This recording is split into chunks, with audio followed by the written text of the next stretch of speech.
Into Tuesday, a very different day for a large part of the UK. Rather cloudy with some outbreaks of rain. Some of that rain could potentially be fairly heavy across eastern parts of England. Best of sunshine into the afternoon down towards southwest England, and actually a good part of Scotland staying largely dry. But that really sets us up for an unsettled middle part of the week. Temperatures generally around average.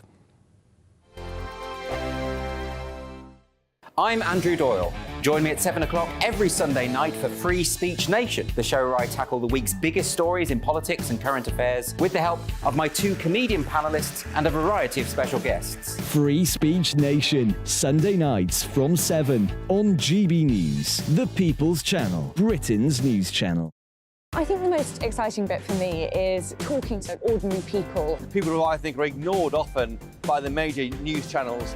We're going to give news they want to hear. There's a voice there that needs to be heard. I think there's a chance here for a diversity of opinion to be expressed, which you don't find elsewhere. It's really exciting. We don't hold back. We're free to say how decisions that are taken here affect us all around the country. Only on GB News, the People's Channel, Britain's news channel. There's only three people you can trust in life: your doctor, your lawyer, and your nana. I'm not sure. So join me, Nana Aquare, at 3 p.m. every Saturday and Sunday, where we discuss the biggest topics of the weekend. Be ready for battle. Could you be quiet? What is this? It's my new teeth. It's your new teeth. I don't bite. Well, not without a good reason. Always honest, always fun. Every weekend at 3 p.m. on GB News, the People's Channel, Britain's news channel. So Jubes and Kerr, we tackle the issues of the day with real robust debate, both sides of the fence, battling it out with me in the middle with my forthright opinions and views. And often really interesting things happen because you start with a position and then by the end of the debate you find actually, well, I might not have thought about that one. What we need in this country is two new political parties. You should maybe think about doing a 2024 calendar. I'm Michelle Dewberry and I'm keeping you company right through until 7 o'clock this evening. GB News, the People's Channel, Britain's watching. Join us every night on GB News at 11 p.m. for Headliners, which is 3 top comedians going through the next day's news stories, which is exactly what you need, because when the establishment has gone crazy, you need some craziness to make sense of it. Headliners. You don't have to bother reading the newspaper. We've got it covered for you. Every night at 11 p.m. and repeated every morning at 5 a.m. We won't send you to sleep like some of the other paper review shows out there. So join us 11 p.m. every night on GB News. The People's Channel, Britain's news channel. Who is it? We're here for the show. More energy this time! Welcome to the Dinosaur Hour. I was married to a therapist. And you survived? I thought we were getting Hugh Laurie. Second best. You interviewed Saddam Hussein. What's that like? I was terrified. I'm playing strip poker with you three. Oh! No, thank you. My CDs need to be put in alphabetical order. Are you going to be problematic again? The Dinosaur Hour. Sunday, the 29th of October at 9 on GB News.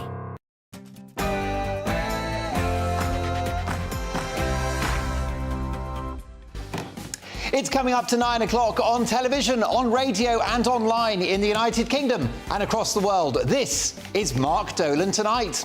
In my big opinion, the biased BBC is supposed to bring us all together, but instead is leaving a nation divided. The credibility of the state broadcaster is hanging by a thread. My Mark Meets guest is one of the most respected and influential figures in British politics, the Honourable Ian Paisley MP. In the big story following double by-election defeat this week and a mammoth swing to Labour, is it time for the Tories to throw in the towel and accept defeat, or does Rishi Sunak have one last trick up his sleeve? I'll be asking rock star politics professor Matthew Goodwin and TV entertainment legend and lifelong Tory Christopher Biggins. It might take a 10. The halo has slipped for Saint David Beckham as an alleged ex-lover speaks out. It's time for Golden Balls to spill the beans about his activities on and off the pitch.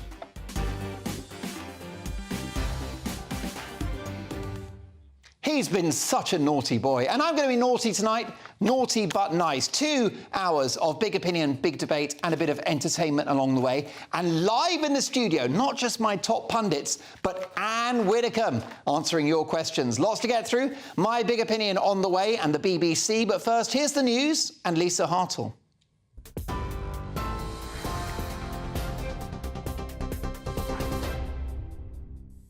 I'm Lisa Hartle. Here are the latest headlines. Gaza has been hit by a fresh wave of airstrikes. A number of explosions have been seen after Israel issued a warning to residents to leave the area. Leaflets were dropped in the north of the Strip saying if they stayed, their life was in danger and they may be identified as terrorist sympathisers. Earlier, Prime Minister Benjamin Netanyahu told troops the war against Hamas is do or die for his country. A second convoy carrying humanitarian aid had to abort a delivery into Gaza earlier. Witnesses say they heard a blast and the sound of ambulances near the Rafah crossing. Yesterday, 20 trucks delivered supplies to the Strip after the border with Egypt was opened for the first time in 2 weeks. In London, thousands of people attended an Israel solidarity rally in Trafalgar Square. The Bring Them Home protest called for the release of all hostages being held by Hamas. The Israel Defense Forces now says there are 218 people being detained in Gaza. Earlier, a man was arrested for allegedly shouting anti-Semitic abuse from a car driving past. It comes after days of pro-Palestinian protests and claims some people have been inciting violence. Immigration Minister Robert Jenrick says the accusations are being taken seriously. I've written to all chief constables across the country saying that they should refer individuals that come to their attention to the Home Office. There is a legal process to be followed, but as and when we receive those, we will consider them, and if they meet the legal bar, then we will absolutely revoke and expel them, and the first case is already under consideration. In other news, the Environment Agency says 1,250 properties have been flooded in the wake of Storm Babette. The agency is responding to severe flooding in Derbyshire and Nottinghamshire, where some rivers have reached record levels. Severe flood warnings have now been lifted on the River Derwent and the River Idle. But more flooding is possible for parts of England until Wednesday due to further rain. 4 people have died during the storm. Manchester United has opened a book of condolence at Old Trafford following the death of Sir Bobby Charlton. The legendary footballer was a key member of England's World Cup winning team in 1966.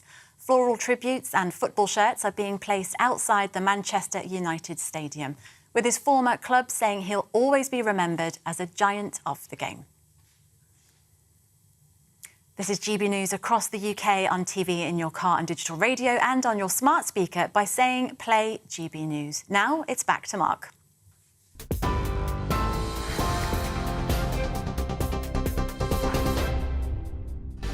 Thank you, Lisa. We'll see you in an hour's time. Welcome to a busy Mark Dolan tonight. In my big opinion, the biased BBC is supposed to be bringing us together, but instead is leaving a nation divided. In the big story, following double by-election defeat this week and a mammoth swing to Labour, is it time for the Tories to throw in the towel and accept defeat, or does Rishi Sunak have one last trick up his sleeve? I'll be asking rock star politics professor Matthew Goodwin and TV entertainment legend and lifelong Tory Christopher Biggins.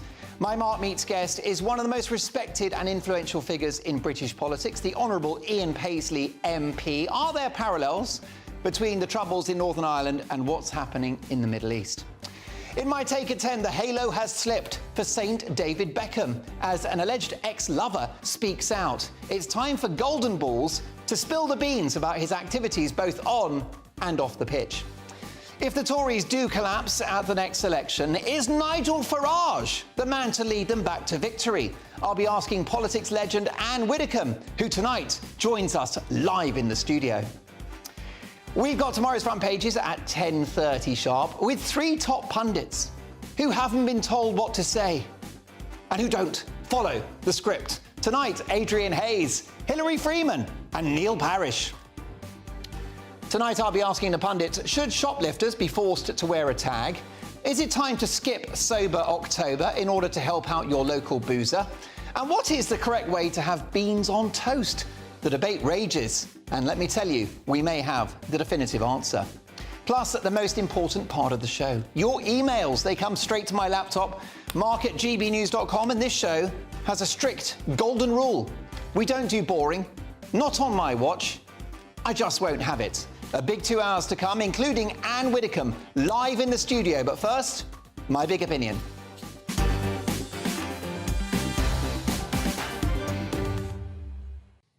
The BBC's unfortunate habit of taking sides is coming home to roost. It's becoming painfully apparent that the Beeb has a problem with Israel, and therefore the regrettable conclusion could be that it has a problem with Jews. Don't take my word for it. Danny Cohen, a wildly talented television executive who I briefly served under at Channel 4, was the BBC's director of television from 2013 to 2015. Cohen is also Jewish, and writing in today's Telegraph, he said the BBC's deep-rooted prejudice is fueling the poison of anti-Semitism. He wrote, "At times of significant crisis like this, our nation's great institutions take on an increased importance. In the case of the BBC, we expect it to provide us with accurate, unbiased reporting. But the BBC's reporting of the Hamas terrorist attacks and subsequent conflict has been a failure of both journalistic credibility and public duty. Devastating stuff." He goes on, "The pain of the deadliest day for the Jewish people since the Holocaust has been sharpened by the failures of our national broadcaster. And these failures have dangerous real-world consequences for Britain's Jewish community." In part, Cohen is referencing the astonishing refusal of the BBC to acknowledge the annihilation of 260 people at a music festival, the raping of women, the burning of bodies, the parading of corpses on the back of pickup trucks, and the beheading of babies as terrorism. The BBC, for the last 2 weeks, not only demonstrating prejudice and misjudgment as stars like John Simpson continue to double down, but stubbornness and arrogance as well. Well, that's what happens with public bodies who receive their money come what may. Now, why does this row over whether Hamas are terrorists actually matter? Well, because a failure to do so sends a message to the world that these atrocities are somehow part of a strategic conflict, with Hamas being just militants, principled gunmen, freedom fighters, if you like. Language matters, as does reporting. Following the devastating explosion at the Al-Alhi hospital in Gaza, killing at least 300 people, the BBC quickly speculated it was likely to be Israel, a grave error for which they've now apologised days after. It's now widely accepted that the stray rockets were launched by Islamic Jihad, Hamas's sister organisation, the ugly sister. With the BBC jumping to conclusions and wrongly pointing the finger at Israel, its partisan and erroneous reporting spread like wildfire across the world, with millions in the powder keg of the Middle East believing that Israel was responsible for the bombing of a hospital. Anti-Semitic violence and anger followed, with riots in several cities in the region, the cancellation of a series of critical diplomatic meetings with Joe Biden, no loss there, and further hatred towards Jewish people here in the West, with the woke left Be Kind crowd among supporters of Palestine in London yesterday calling for a jihad, in other words, a holy war. Charming. Since Hamas attacked Israel, Jewish schoolchildren in Britain have been advised to hide any signs of their religion, and anti-Semitic incidents in the country have increased by over 1,300%. The BBC's record on anti-Semitism is starting to look as bad as that of Jeremy Corbyn. If the BBC's biased and inaccurate reporting threatens the safety of the 300,000 British Jews that live in this country, we are in a very dark place indeed. Let me give you a quote from a top TV insider who was at the Beeb for years, who texted me earlier today about the scandal. He said, "Mark, I've got a lot to say about the BBC's lack of leadership. Can it really call itself the British Broadcasting Corporation anymore, when most of the country have lost trust in it?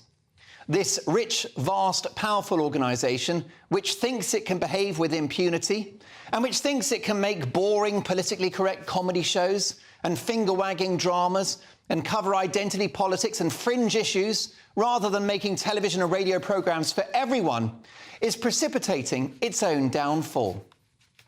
With one note, uncritical coverage of the pandemic measures, an obvious anti-Brexit bias, peddling mad woke ideology in its output, and now a perceived editorial agenda against Israel, its reputation is hanging by a thread. The BBC, which is there to bring the country together, is leaving a nation divided. Ultimately, I support the idea of the BBC, but at the moment, our national broadcaster is becoming a national embarrassment.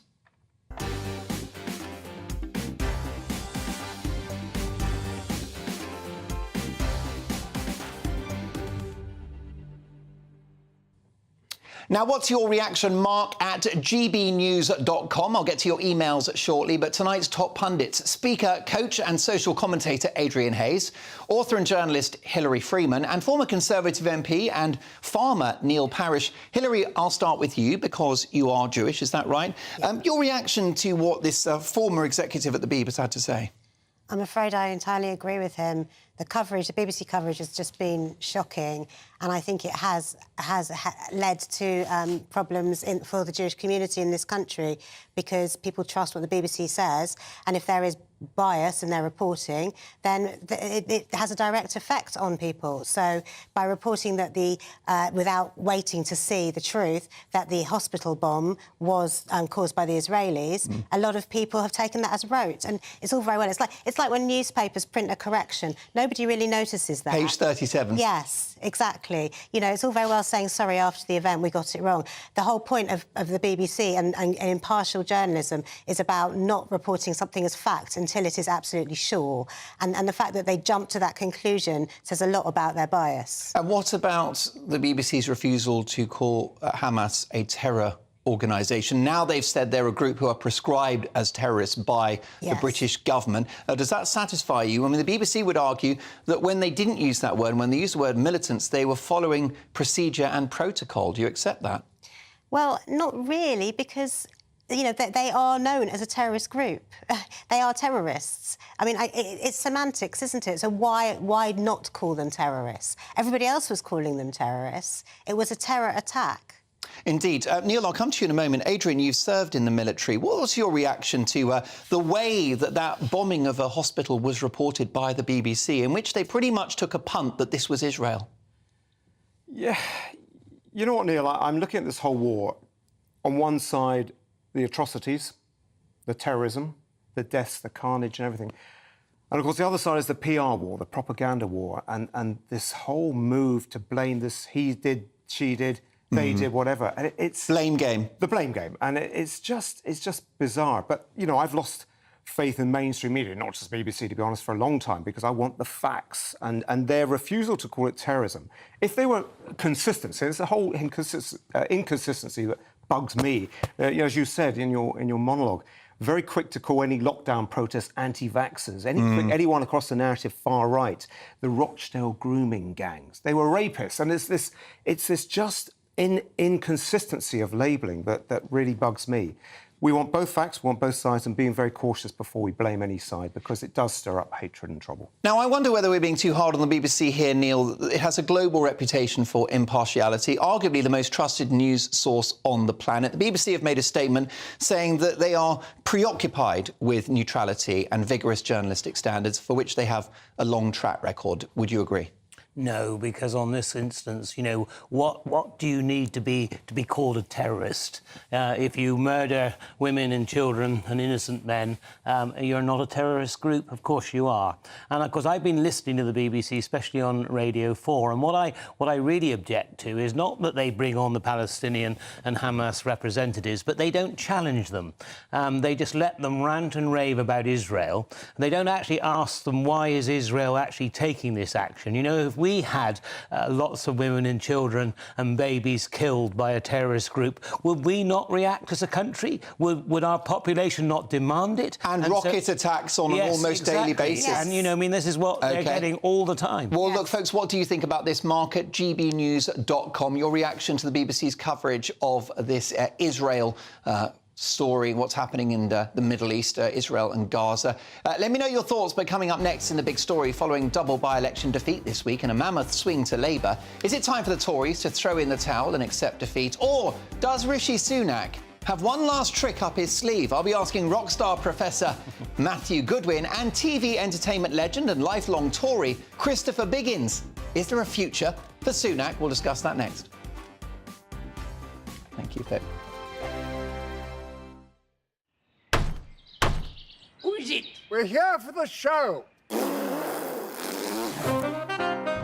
More energy this time! Welcome to the Dinosaur Hour. I was married to a therapist. And you survived? I thought we were getting Hugh Laurie. Second best. You interviewed Saddam Hussein. What's that like? I was terrified. I'm playing strip poker with these three. Oh! No, thank you. My CDs need to be put in alphabetical order. Are you going to be problematic again? The Dinosaur Hour. Sunday, the 29th of October at 9 on GB News. What you get for breakfast is something that, if we do our jobs right, you will wake up to news that you didn't know the night before. It's a conversation. It's not just me and Eamon. We want to get to know you, and we want you to get to know us. From 6, it's Breakfast with Eamon and Isabel. Monday to Thursdays on GB News. Britain's news channel. People in Britain, they love free speech, but they also love fair play. I don't care if I'm speaking somebody from a trade union, from the Labour Party, somebody from the SNP. And I think the viewers like to see that actually we can challenge one another, but in a positive way. We think we ask the questions that people want to ask, and often we ask the questions that we wanted to ask in Parliament but never got the chance to ask. So join us every Saturday, 10 a.m. till noon on GB News, Britain's news channel. Nightmare commute. Kick it up a gear with me, Patrick Christie's, at drive time, 3 till 6 p.m, Monday to Friday on GB News Radio. You can listen online and on DAB+, on the smart speaker app and on the GB News app. And if you've got an Alexa, all you have to say is, Alexa, play GB News. We're also on TuneIn and the Radio Player apps. From the school run to rush hour, get revved up with me, Patrick Christie's, on GB News and GB News Radio. Tired of the usual focus-tested, pre-prepared Westminster runaround? Well, so am I. So you want higher taxes? Is your department to blame for this? Are you rethinking this policy? Every Sunday at 9:30, I'll be sitting down with those in power to get the truth about the issues affecting you. Let's be honest, we've known about the cost pressures of this project for years, not months. That's the Camilla Tominey Show, a politics show with personality. On GB News, the People's Channel, Britain's news channel. Join us every night on GB News at 11 p.m. for Headliners, which is 3 top comedians going through the next day's news stories, which is exactly what you need, because when the establishment has gone crazy, you need some craziness to make sense of it. Headliners. You don't have to bother reading the newspaper. We've got it covered for you. Every night at 11 p.m. and repeated every morning at 5 a.m. We won't send you to sleep like some of the other paper review shows out there. So join us 11 p.m. every night on GB News. The People's Channel, Britain's news channel.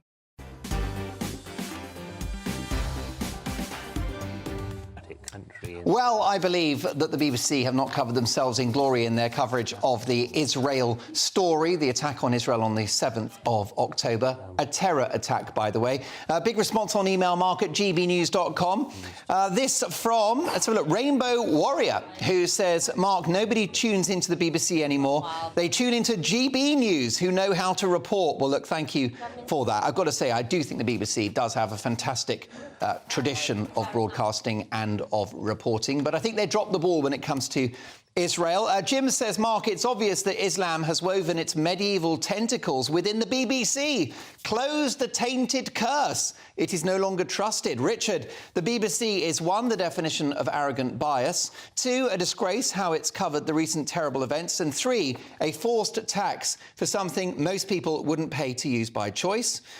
I shall get to more of your emails shortly. Can I just bring you a statement from the BBC? And the BBC have said the following.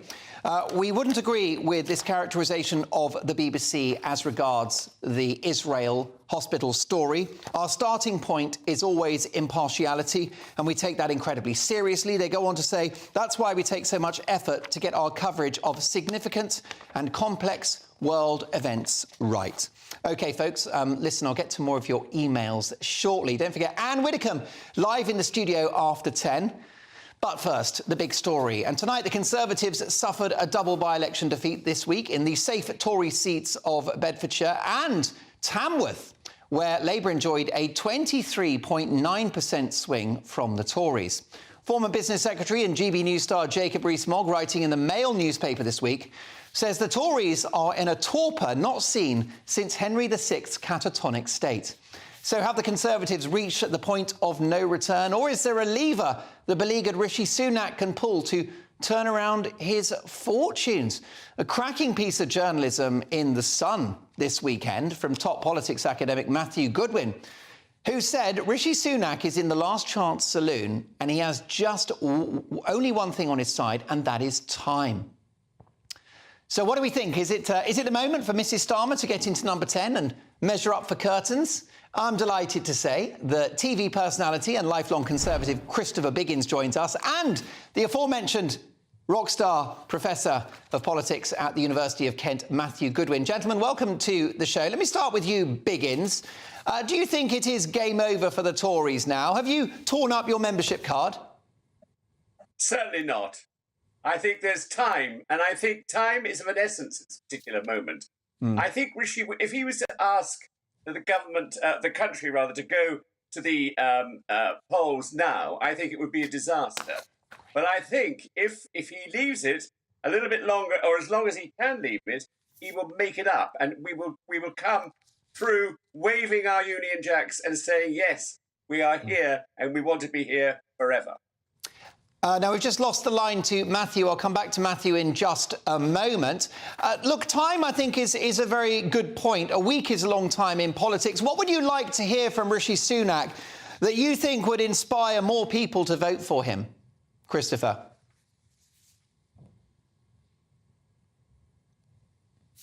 Now, a very rare thing has happened, which is that Christopher Biggins has been silenced. Oh, I think we got... Biggins, we lost the audio there. Sorry, we're having some technical problems. What do you want to hear from Rishi Sunak that might move the dial for him?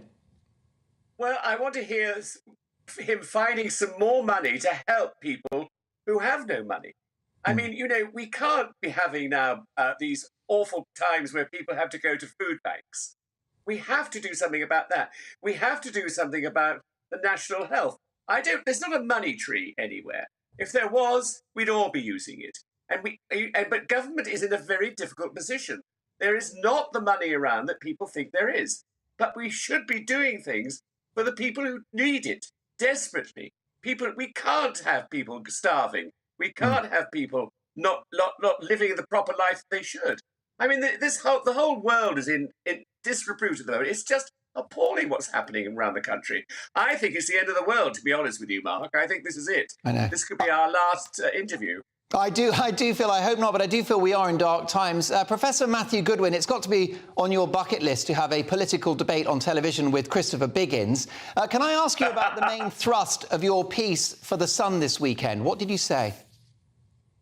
Yeah, thanks, Mark. So essentially, if you look at the by-elections that we just had, they would suggest that the Conservatives are really doomed. So I've been basically saying, look, what could Rishi Sunak do if he was going to turn things around? And the reason I say, look, he's got to really make the most out of the time that he's got is because I think there are two things that really matter. First, inflation has to fall much further than it has until now, because then that will essentially allow Rishi Sunak to say, look, we are getting over the worst. We are actually beginning, just slowly, but beginning to turn the corner. And the second thing, Mark, which I know you and your viewers care a lot about, is the small boats. We've got the Rwanda judgment in November.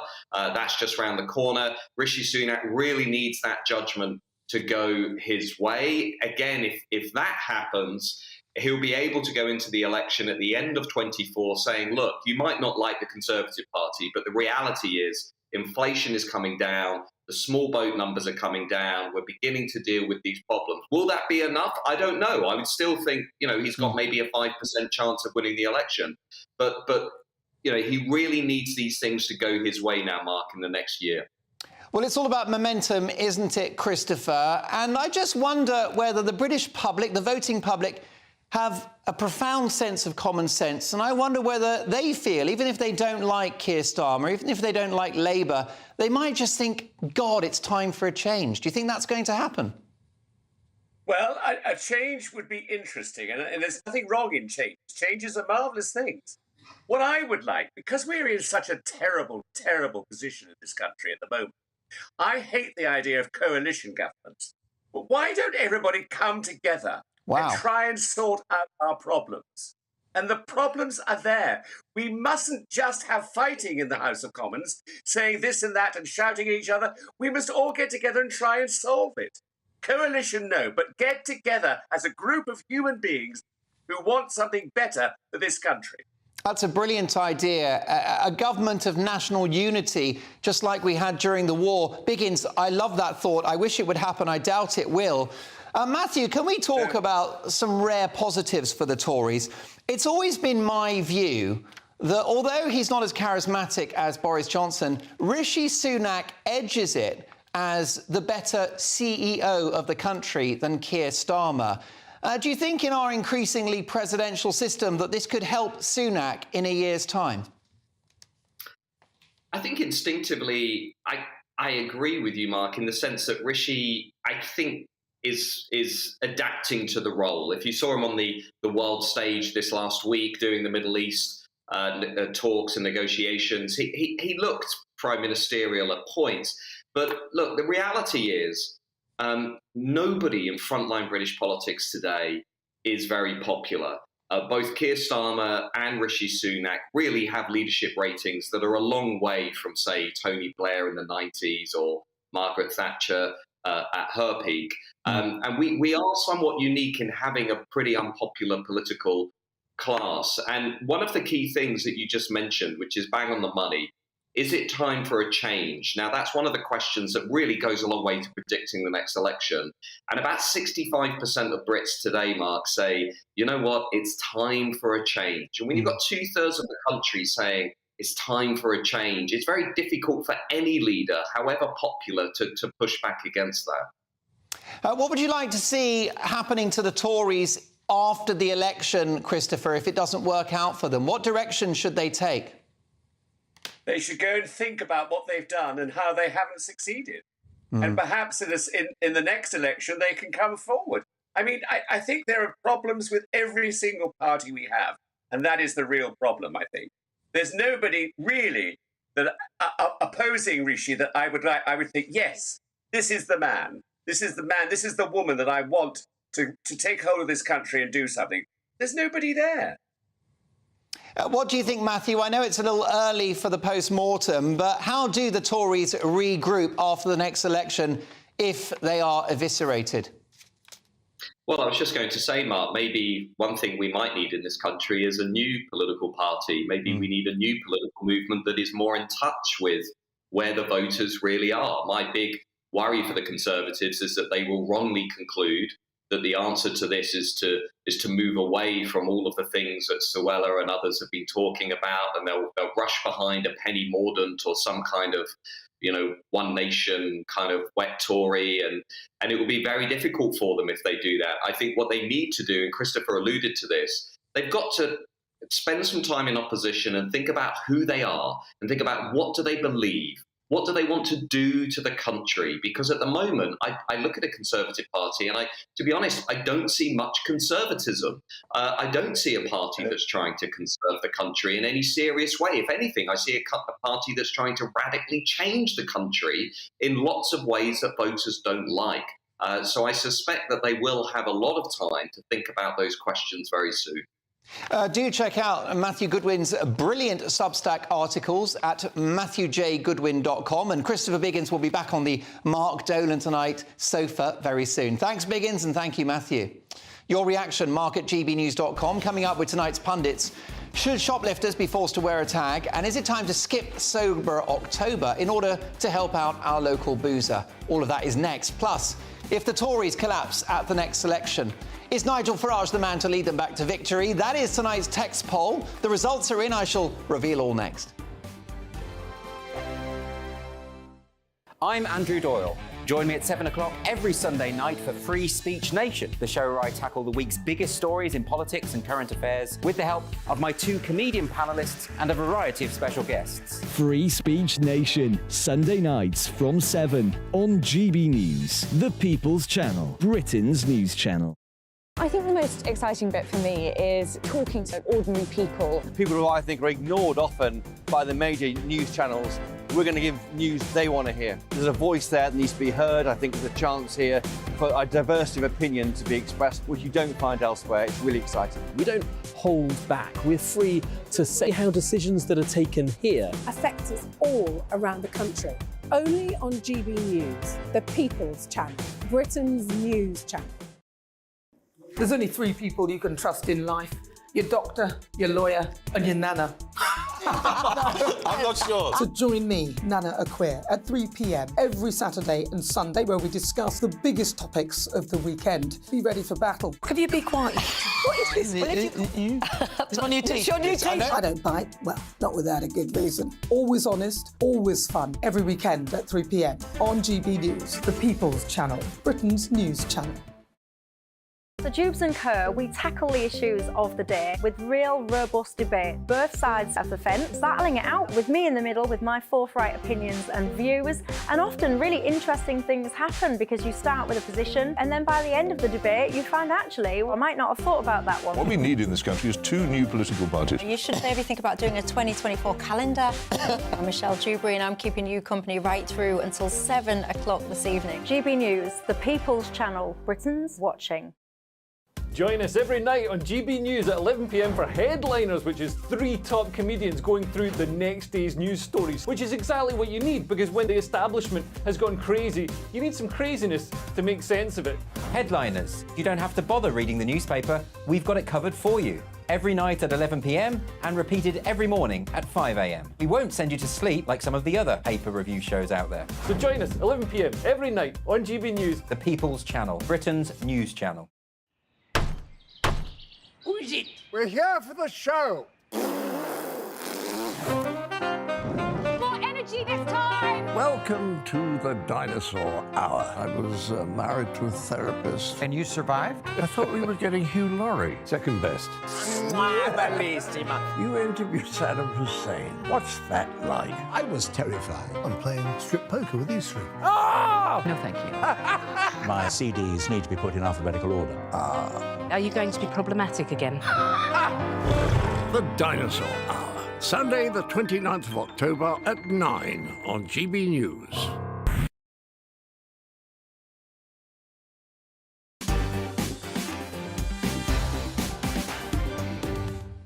Now, reacting to the big stories of the day, tonight's top pundits, speaker, coach and social commentator Adrian Hayes, author and journalist Hilary Freeman, and former Conservative MP and farmer Neil Parish. Now, listen, lots of emails coming in on a variety of issues, but on the Tories, is it game over for them? Anthony says, who would ever vote for a Conservative Party ever again when they'd been voted into office with a landslide victory for change and have done absolutely nothing at all? I think that email speaks for many. Now, plans are being considered by the government to make shoplifters wear GPS tracking tags so that the police can track thieves' movements at all times. It comes as an emergency measure in the hope of combating crime. So what do we think? Should shoplifters be forced to wear a tag? Neil?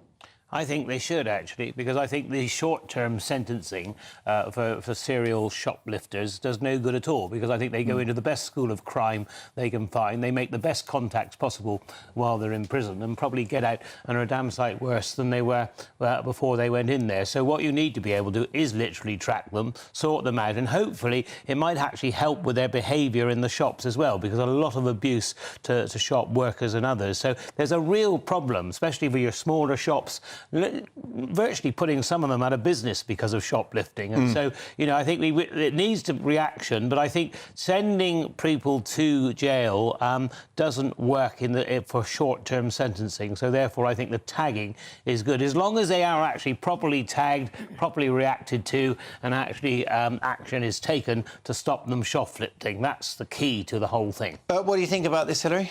Well, I think if you're talking about serial shoplifters, people who are doing this as a, part of gangs and to steal things to sell on, yes, that does make sense. But you've got to look at why shoplifting is on the rise, and a lot of the reason that shoplifting is on the rise is because people are so poor that they need to shoplift, which is why things like fish a salmon now in Tesco has got a tag on it. I mean, it's crazy. It used to be things like alcohol that were high value. Now, a packet of salmon or, I've seen a jar of coffee tagged. Yeah, and baby formula, things that people actually need, essential things. And I don't want to see to end up with women who've gone in and can't afford to get their baby formula ending up with a tag, because it kind of almost becomes like you're putting them in the stocks, You're going back to that kind of society. A sort of public humiliation. Yes. What do you think? I mean, many would argue that you should have some sort of visible deterrent, Adrian. Look, it's a fact, but frankly, shoplifting is on the increase because they know they won't get caught. There's no punishment. And that comes down to the so-called low-level crime and the lack of policing, the policing just not on the beat and everything like this. And also, I think, we've lost our moral compass in this country, that what is good, what is right and wrong, it's just been completely downgraded. Well, it's effectively become decriminalised, hasn't it? Now, reports in The Telegraph today say that pub landlords across the country are boycotting Macmillan Cancer Support over its Sober October. The publicans are accusing the charity of putting off customers from their already struggling businesses, claiming their takings can drop by as much as 50% as sobriety is encouraged among punters. One landlord said that there's so much more Macmillan could do to raise money than picking on an industry that is already at rock bottom. So is it time to skip Sober October in order to save your local boozer? Hilary, do you like a drink? Do you know what? I'm not a big drinker. In fact... That's good news. You're a cheap date. I'm a very cheap date. I get pissed on one glass of wine these days, honestly. Right. But no, seriously. Good to know. Duly noted. For the GBNews Christmas party. See you there. Yeah.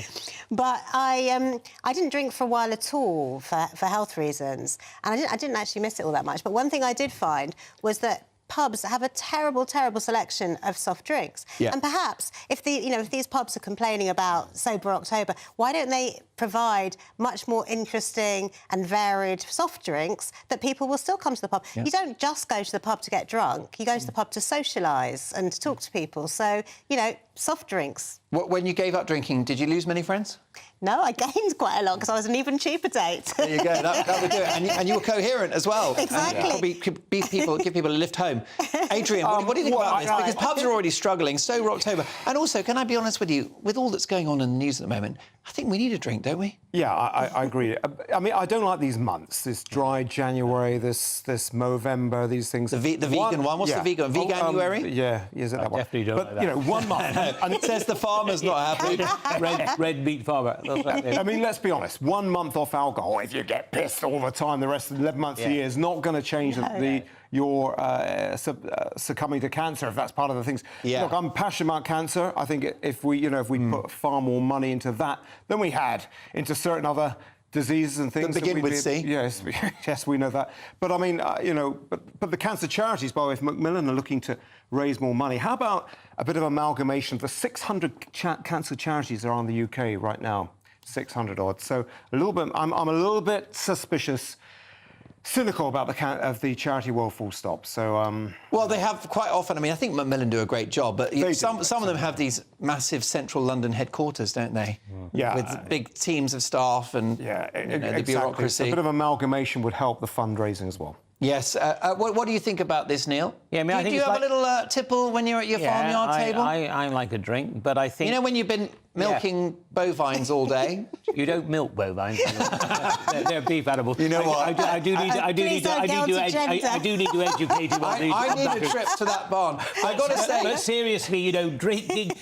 having a dry October is the wrong way of doing it. It's like a crash diet. You immediately put the weight back on. So let's sort of just cut back on drinking. And I think the idea of having a good selection of soft drinks and perhaps I mean, there could be a levy on these to pay, help the charities as Macmillan. So that would be a much better way than just suddenly saying to people, don't drink in October. Just drink less, drink some non-alcoholic, and perhaps give a donation to charity, because I do actually think Macmillan do a very, very good job, because cancer is a terrible curse. Correct. And, people really do need their help. So, like I said, I'm not anti-Macmillan, but I am, like most of us, anti this sort of suddenly stopping everything for a month. And then when you go back on it, you probably go back on more.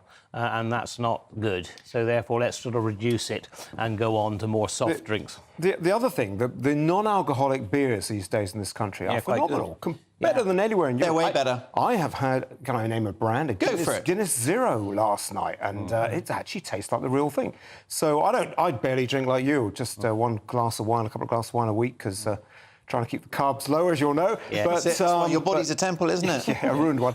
But you can go to the pub. Of course it is. Yours is a mansion. yours is like a large mansion. It's like an end of terrace semi. Yes, I'll leave it there.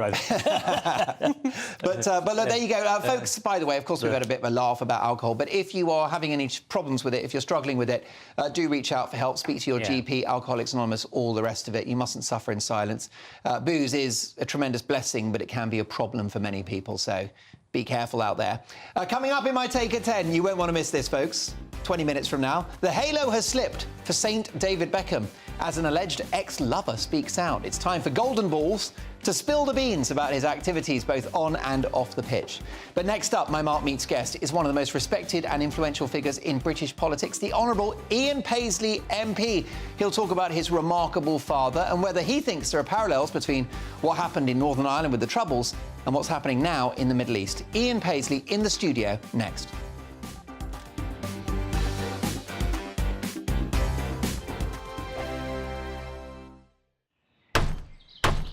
Who is it? We're here for the show.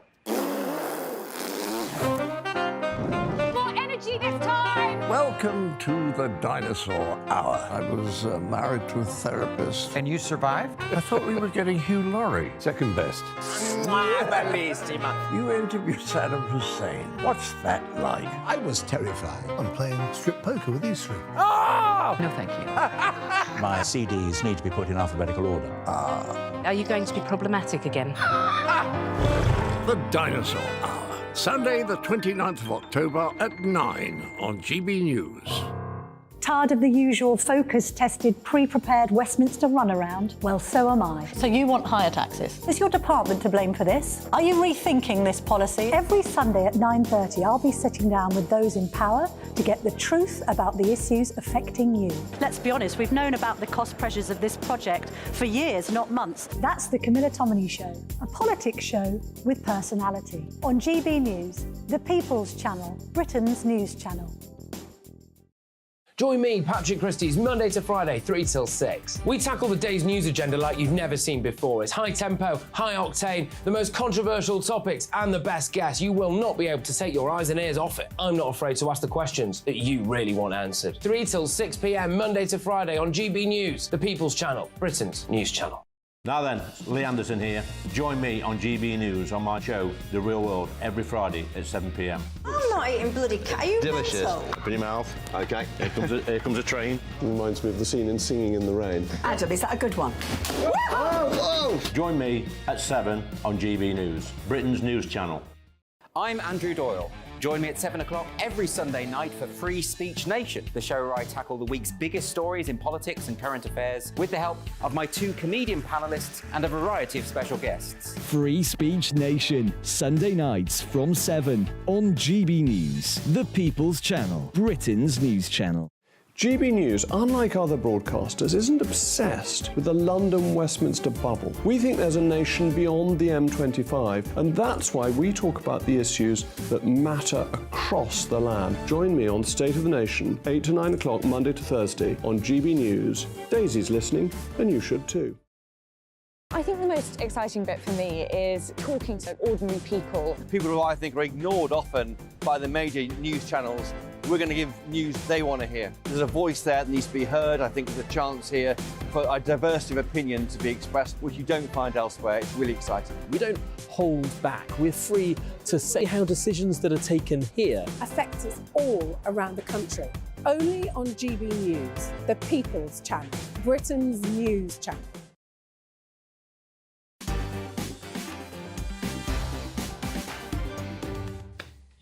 Brilliant stuff. Well, look, in my take at 10, the halo has slipped for Saint David Beckham as an alleged ex-lover speaks out. It's time for Golden Balls to spill the beans about his activities on and off the pitch. That's at 10 o'clock. You won't want to miss it. But first, Mark meets.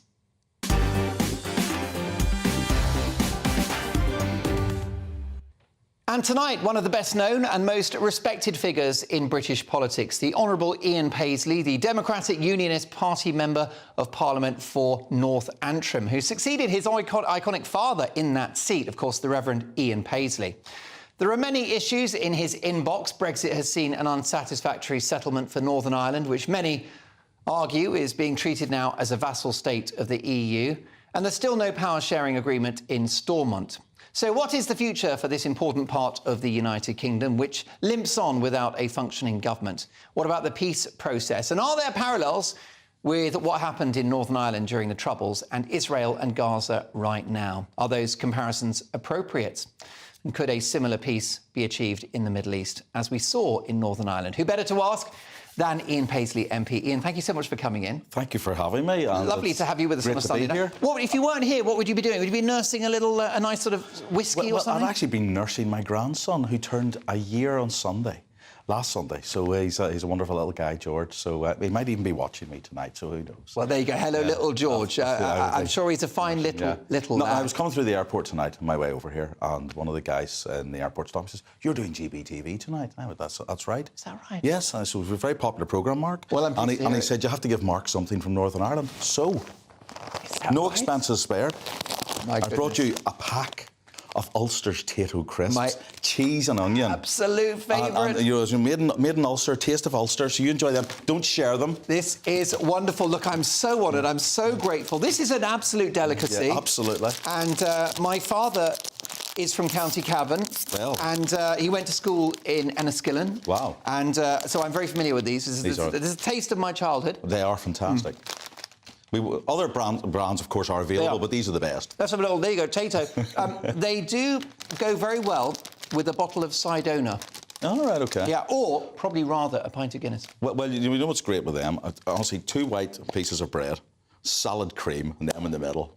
I kid you not. Sounds decadent. But yeah, we really shouldn't do this. I'm all in. It's not a cookery show. I'm all in. Well, look, thank you for the gift. First gift I've had on Mark Meets, and thank you for that. It's a gift that you're here because I've got so much to ask you.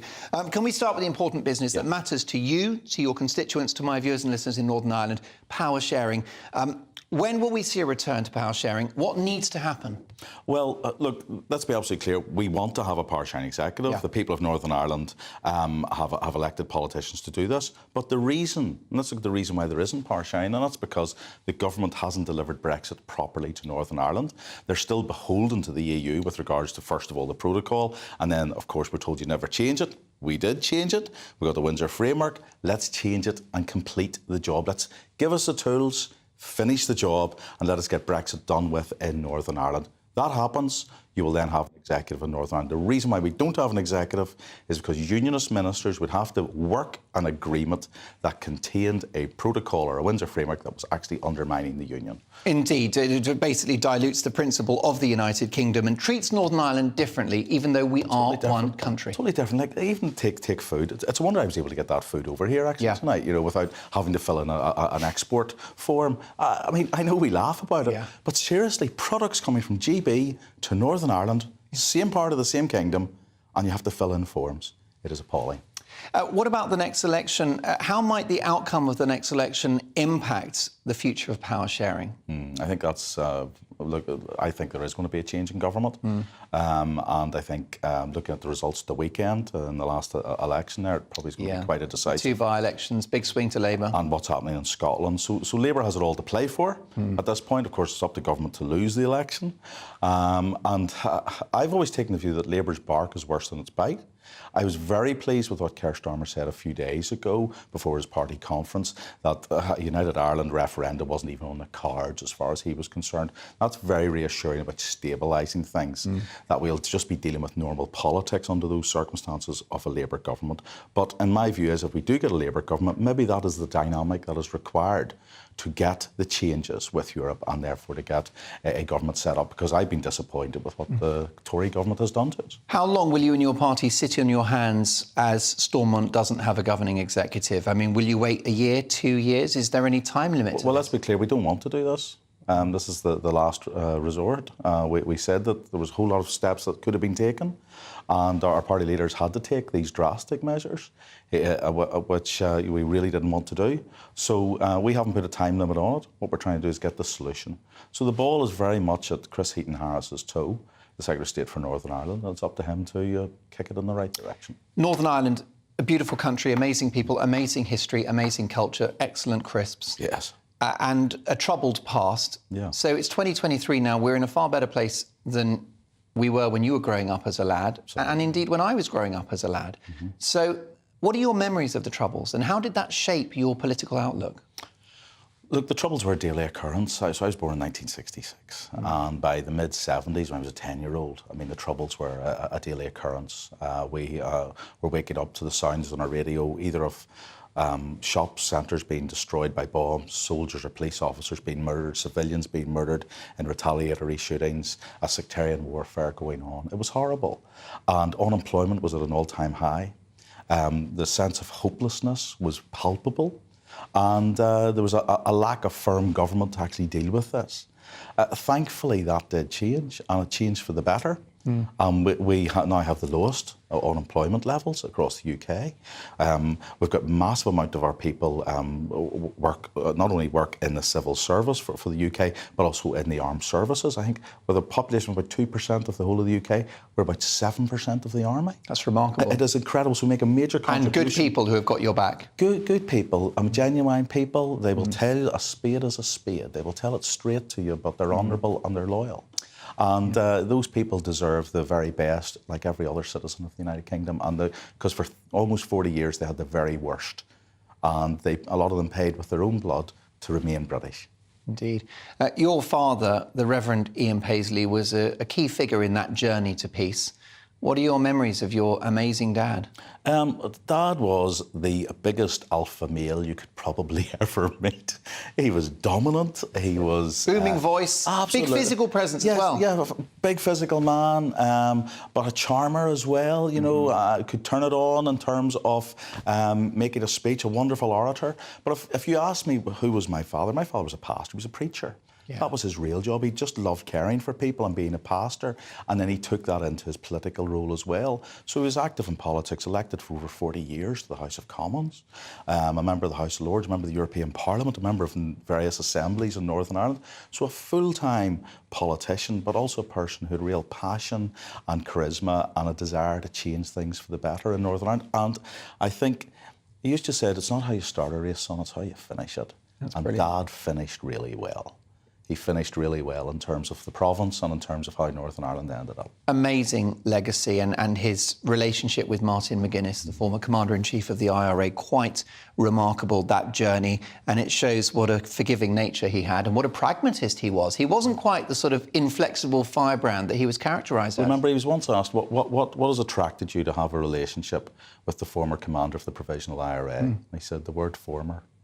Yeah, wow. I mean, if only more there politicians had to be a change. were like that. And that's what happened, you know, and that's quite important. A remarkable concession. I mean, are parallels that are being drawn between what happened in Northern Ireland with the Troubles and the Middle East, are they appropriate?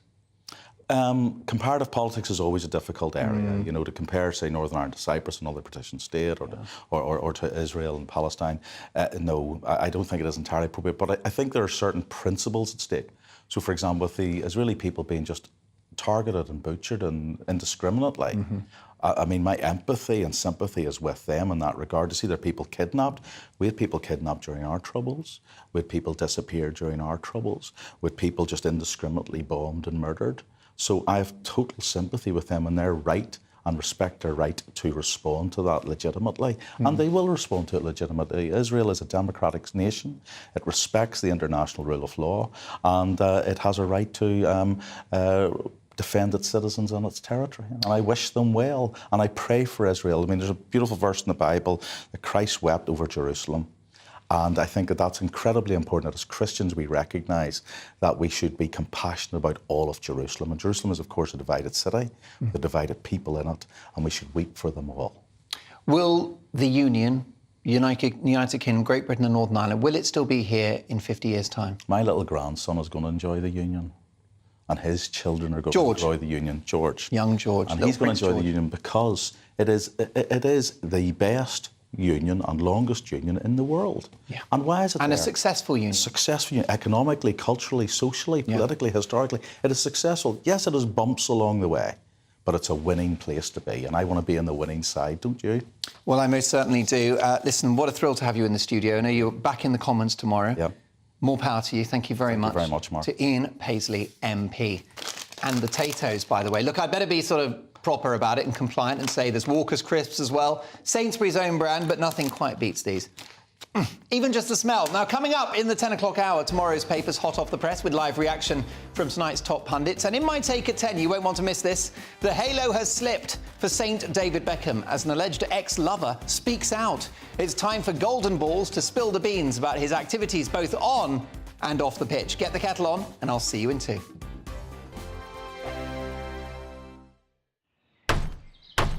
Who is it? We're here for the show. More energy this time! Welcome to the Dinosaur Hour. I was married to a therapist. And you survived? I thought we were getting Hugh Laurie. Second best. You interviewed Saddam Hussein. What's that like? I was terrified. I'm playing strip poker with you three. Oh! No, thank you. My CDs need to be put in alphabetical order. Are you going to be problematic again? The Dinosaur Hour. Sunday, the 29th of October at 9 on GB News. What you get for breakfast is something that, if we do our jobs right, you will wake up to news that you didn't know the night before. It's a conversation. It's not just me and Eamon. We want to get to know you, and we want you to get to know us. From 6, it's Breakfast with Eamon and Isabel. Monday to Thursdays on GB News. Britain's news channel.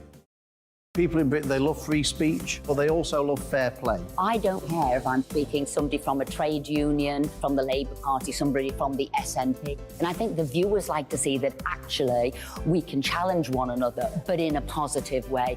We think we ask the questions that people want to ask, and often we ask the questions that we wanted to ask in Parliament but never got the chance to ask. So join us every Saturday, 10 a.m. till noon on GB News, Britain's news channel. Nightmare commute. Kick it up a gear with me, Patrick Christie's at Drive Time, 3 till 6 p.m, Monday to Friday on GB News Radio. You can listen online and on DAB+, on the smart speaker app and on the GB News app. And if you've got an Alexa, all you have to say is, Alexa, play GB News. We're also on TuneIn and the Radio Player apps.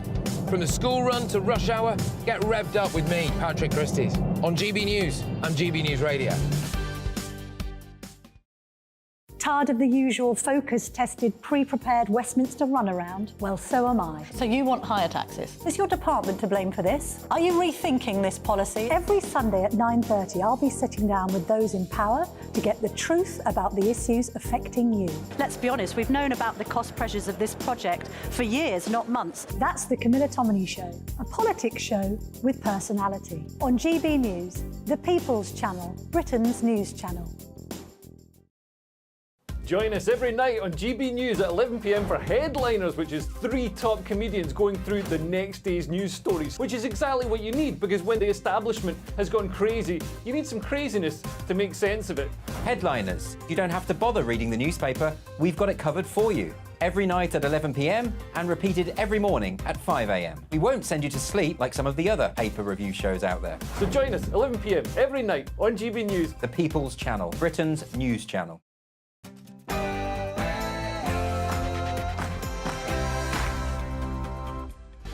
Welcome back to the show. Really busy hour to come. Let's catch up on emails. By the way, what about this suggestion that shoplifters should be tagged? Mick says, hello, Mark. I think shoplifters should be dyed a bright yellow, orange or pink, as well as having tags fitted. Blimey, that's pretty spicy stuff. Tony says, we're talking about Sober October. Tony says, Mark, as someone with liver cancer awaiting a transplant, I've not had a pint for 3 years now. I'd love a pint.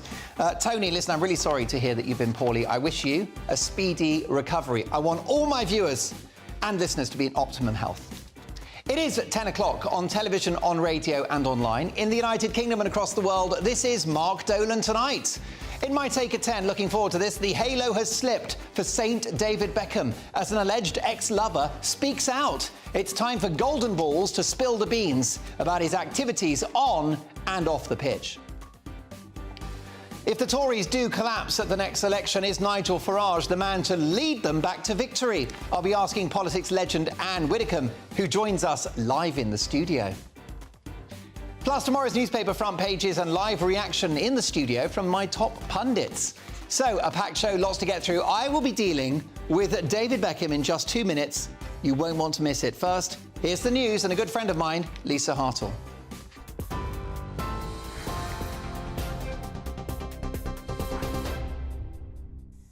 Good evening, I'm Lisa Hartle. Here are the latest headlines. The United Nations says a second convoy of 14 trucks carrying humanitarian aid has now entered into Gaza. Earlier, they had to abort the delivery across the Rafah crossing, with witnesses saying they heard a blast nearby. Yesterday, the first 20 aid trucks were able to deliver supplies into the Strip when the border with Egypt was opened for the first time in 2 weeks. The UN's Humanitarian Affairs Chief, Martin Griffiths, has labelled the delivery a small glimmer of hope for the millions of people in dire need of aid. It comes as Gaza faces a fresh wave of airstrikes. A number of explosions have been seen after Israel issued a warning to residents to leave the area. Leaflets were dropped in the north of the Strip saying if they stayed, they may be identified as terrorist sympathisers. Officials say more than 4,600 people have been killed in Gaza since the incursion. Earlier, Prime Minister Benjamin Netanyahu told the troops the war against Hamas is do or die for his country. In London, around 20,000 people have attended an Israel solidarity rally in Trafalgar Square. The Bring Them Home protest called for the release of all hostages being held by Hamas. The Israel Defense Forces say 218 people are being detained in Gaza. 2 people were arrested for allegedly shouting abuse at the vigil. It comes after days of pro-Palestinian protests in cities across the country. In other news, the Environment Agency says 1,250 properties have been flooded in the wake of Storm Babette. The agency is responding to flooding in Derbyshire and Nottinghamshire, where some rivers have reached record levels. Severe flood warnings have now been lifted on the River Derwent and the River Idle. But more flooding is possible for parts of England until Wednesday due to further rain. 4 people have died during the storm. Manchester United has opened a book of condolence at Old Trafford following the death of Sir Bobby Charlton. The legendary footballer was a key member of England's World Cup winning team in 1966. Floral tributes and football shirts have been placed outside the Manchester United Stadium, with his former club saying he'll always be remembered as a giant of the game. This is GB News across the UK on TV, in your car on digital radio and on your smart speaker by saying play GB News. Now it's back to Mark.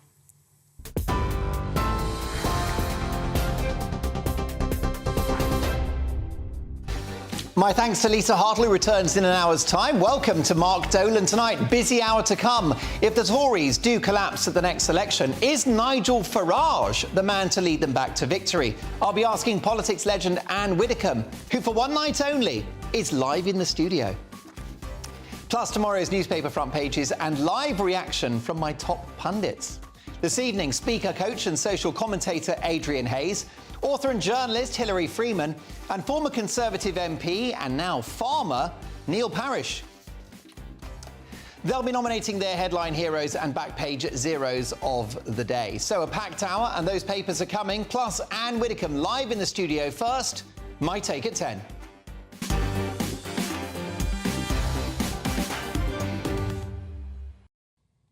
So much for National Treasure. Former footy ace David Beckham has been the subject of a 4-hour corporate documentary about his life. This snooze fest, harder to watch than the current Man United team under Ten Hag, has all the journalist integrity of a tea cosy.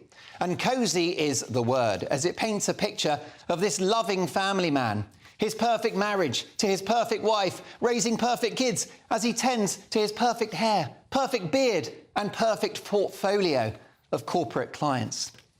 He's put his name to an aftershave, sunglasses and even Hague whiskey, a bottle of which is the only thing that got me through this TV borathon. Please drink responsibly. Look, Beckham was a wonderful footballer. He does a huge amount for charity and he largely stays out of politics. Yes, his support for gay rights whilst being the face of the Qatar World Cup, where being homosexual is punishable by jail or death, is quite the flex. But I don't think Beckham is guilty of excessive virtue signalling. Gary Lineker, he ain't. Plus, controversially, as a global ambassador and someone that was instrumental in England's football success over the years, I actually think he should have a knighthood. But then I specialise in unpopular opinions. So Beckham's report card is not at all bad. He's a highly impressive human being. And I wish his lovely wife and kids all the very best. As a former Spice Girl and now successful fashion designer, Victoria has achieved huge things. They are a power couple. But the elephant in the room is a young woman called Rebecca Luz, sent over to Real Madrid as Beckham's personal assistant when he was playing there. Now, these are just allegations at the moment and cannot be proven, but it's suggested that she assisted him in more ways than one. Having kept a dignified silence for many years, Luz, now living in Norway with her own family, has spoken out. The Dutch beauty, who at the age of 46 would probably still win a place on Beckham's bench, says the star is portraying himself as the victim. In an exclusive, she told the Mail newspaper that David Beckham's feeling sorry for himself and playing the poor me card. Explaining why she's spoken out, she said, "If I stay silent, I'll be known as the liar, the one who made up the stories." Beckham is indirectly suggesting, she says, that she's the one who made Victoria suffer. But she argues he is the one who caused the suffering. Most damningly, she said, "I think it's one thing to keep your private life to yourself. It's another thing to mislead the public." Ouch. Now, I think it's time for David Beckham to do the honourable thing, stand up and deal with these allegations, rather than gaslighting this woman who has paid an enormous price for this claimed affair. Following their alleged dalliance, she tells the paper that she felt completely isolated, having to take on the most powerful couple in the world with no financial or moral support. It was like 11 players on the pitch versus one. Things got so hard for her that after the alleged affair, she turned to reality TV for money, her most memorable moment being the extraction of semen from a pig on a Channel 5 show called The Farm. Bringing hairy creatures to climax is clearly something for which she has a gift. But she deserves closure. She deserves the truth. It's time for Golden Balls to spill the beans, just like that.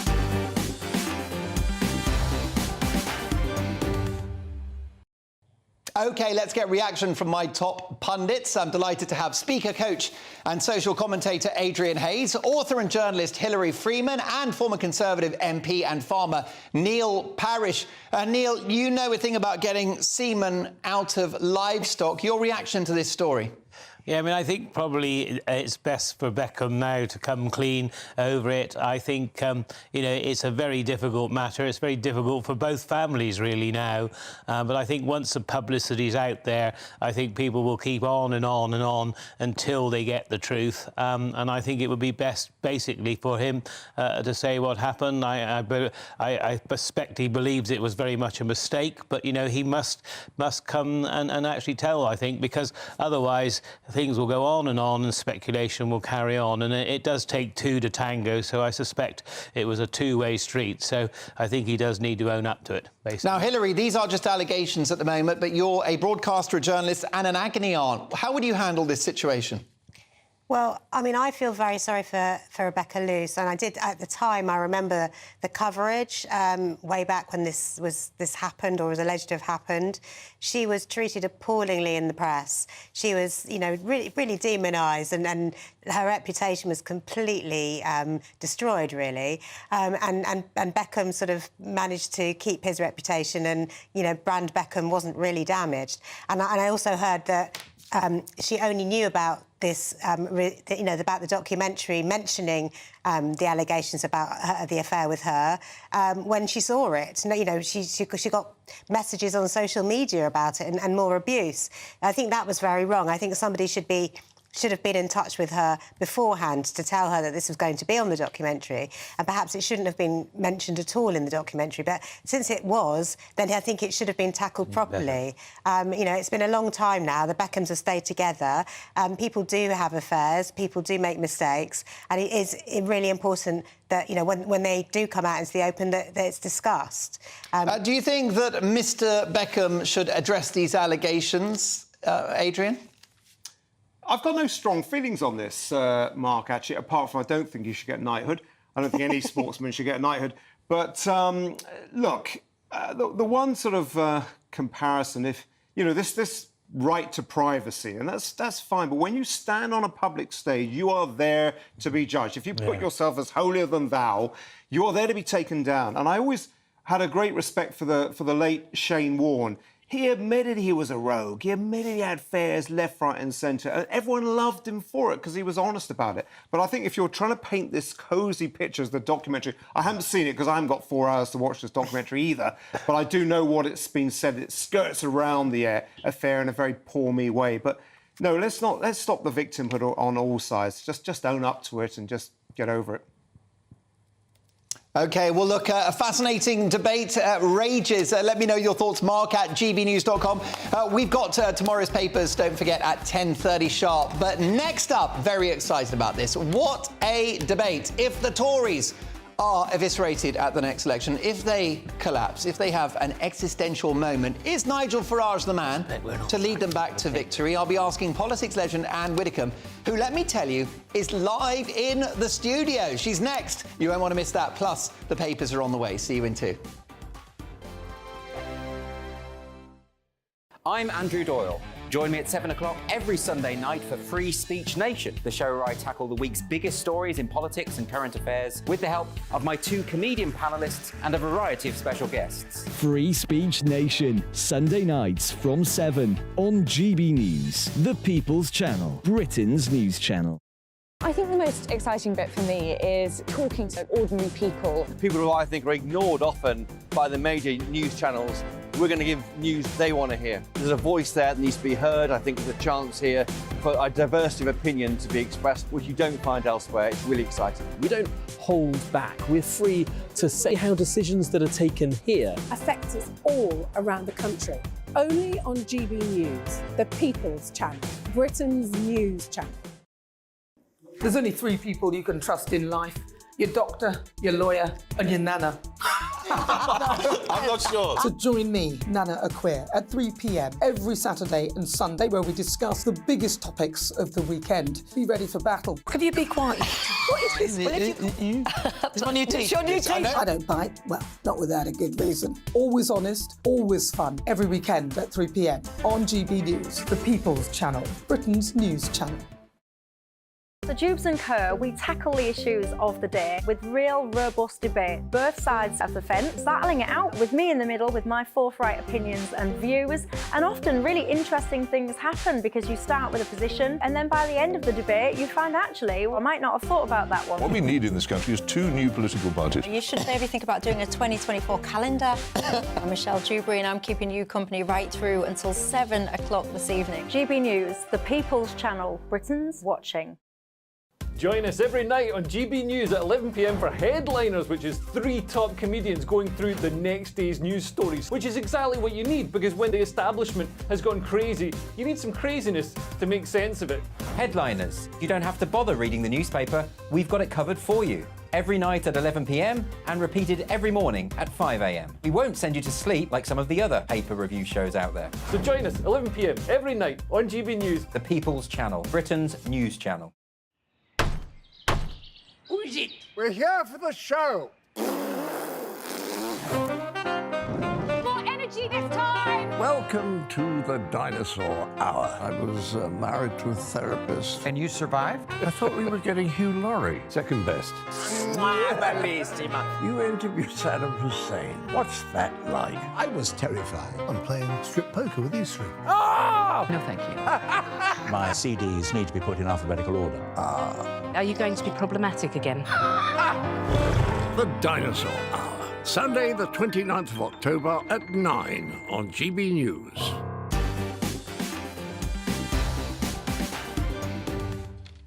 Now, we'll get to your emails shortly, but it's time for the Newsmaker, a very special Newsmaker this evening. Earlier this week, in a bombshell interview, GB News star Nigel Farage told the Politics Home website, "I'd be very surprised if I were not Conservative leader by 2026. Very surprised," he added. At the time, he said he was perfectly serious about aiming for the Tory leadership, but later he said he made the remark in jest. However, Nigel was a prominent fixture at the Tory party conference in Manchester this month, his first appearance since, I understand, the 80s. So if the Tories do collapse at the next election, is Nigel Farage the man to save the movement?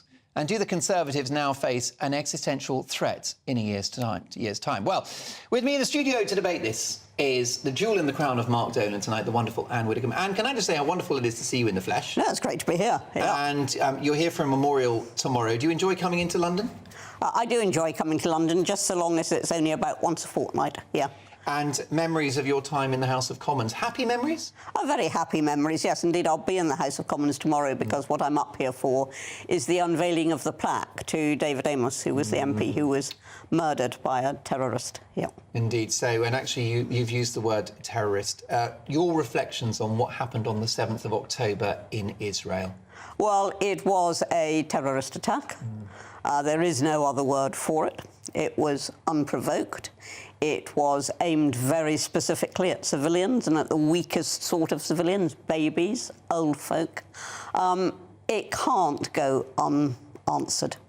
And that is what I say, you know, whatever Israel does, this cannot go unanswered. And the other thing is to accept that in war, I mean, think of Dresden, think of Hiroshima, and they were deliberate. That wasn't a mistake on one side or the other and a misfire. They were quite deliberate. There are Churchill decided to flatten Dresden, essentially. He decided to flatten Dresden, and he flattened Dresden. Obama-Harris flattened Dresden. But the point I'm making is this: you always get, sadly, and it is sad, you always get civilian casualties in war. There are going to be civilian casualties in this war, but it is a just war. Indeed. Are there parallels with the Troubles in Northern Ireland? Clearly not the scale, but you were in the House of Commons when IRA terrorism was a daily issue in this country, and of course the bomb, the Brighton bomb in 1983. 83.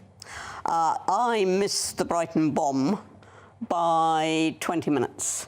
I missed the Harrods bomb by 3/4 of an hour. It was a daily hazard. If you were in the capital, it was a daily hazard. If you were involved in politics, people were checking under their cars. It was a daily hazard. Yeah, I didn't check under my cars, but I was supposed to. But of course, Ian Gowd didn't check under his car, and he was blown up by the IRA. Shortly before I fought my very first ever parliamentary campaign, Erin Eve was blown up by the IRA. It was, if you like, an occupational hazard of being a politician. So, yes, it was very grim, but not on this scale. I mean, they killed children, they killed old folk, they killed horses, for that matter, but not on quite this scale. Indeed. In the aftermath of the 7th of October, which, as you rightly say, was a terror attack, people were waving Palestinian flags. Now, I've got no problem with Palestinians wanting to improve their lot, possible two-state solution, all the rest of it. It could be that Israel has a case to answer for its behaviour in the Middle East. But this was very inappropriate timing. I mean, what do you think, for example, yesterday on the streets of London, crowds chanting for a jihad, which is a holy war, in the United Kingdom, in London? It is not something that should be overlooked. It should be very carefully policed. I hope that it was being noted by the intelligence services who was there, because that is actually glorifying terrorism in the UK. Now, some of those people will have been born here, some will have come here as first-generation immigrants. But whatever the case, the UK is where they are, and it's the UK's values which must prevail, and the UK's values do not include jihad. Nigel Farage said, pointed out that the fact that was being chanted yesterday, and he said this country is in serious trouble. Is he right? Oh, I think he's right, because, I think we're in serious trouble on all sorts of fronts. And this was, the Hamas attack on Israel was a massive failure of intelligence, a bit like 9/11 was in Afghanistan, in New York. We do need to be very, very alert. The threat is there. Indeed, indeed. Well, look, I've mentioned Nigel. Let's talk now about British politics and the Conservatives and the right of politics in this country. How badly could the Tories perform next year? Well, what's the worst-case scenario, do you think? They could perform very badly indeed. I don't know. I think it's exaggerating it to say that what happened in Canada a few years ago could be, replicated and that they'd be down to a couple of MPs. I don't think that is at all likely, but they can be very severely thrashed at the polls. And unless they come up with something between now and then, they're going to be. That's not going to happen, though, is it? Rishi Sunak has laid out his stall. Rishi Sunak and Jeremy Hunt, between them, cannot understand what is happening. They are focused on the figures. They are terrified of spending an extra pound here, an extra pound there. They'd let schools fall apart before they actually got round to spending the money. And that is what they're focused on. The bigger vision is not there in my column on Wednesday.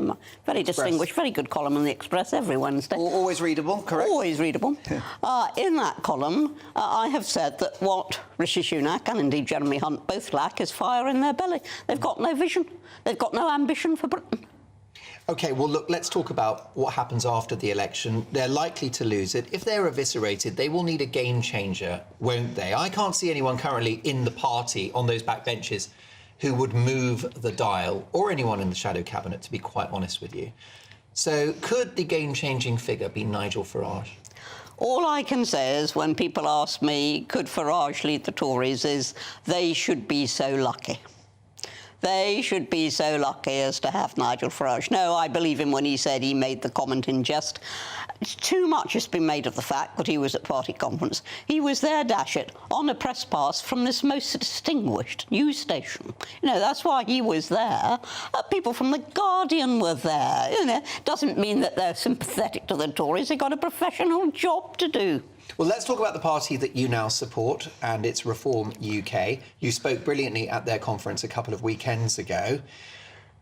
They didn't get many votes last week, but those votes were significant, likely depriving the Tories of both of those seats in 2 by-elections. Well, the fact is that in both by-elections, Reform UK got more votes than the Conservatives lost to Labour by. Right, exactly that is right. just a so fact they had of a life. Quite significant influential impact. Are you concerned that could happen on a national scale? Because I know you want Reform UK to do well, but you also don't want a Labour government. So you're betwixt and between, aren't you? Frankly, we've got a Labour government now.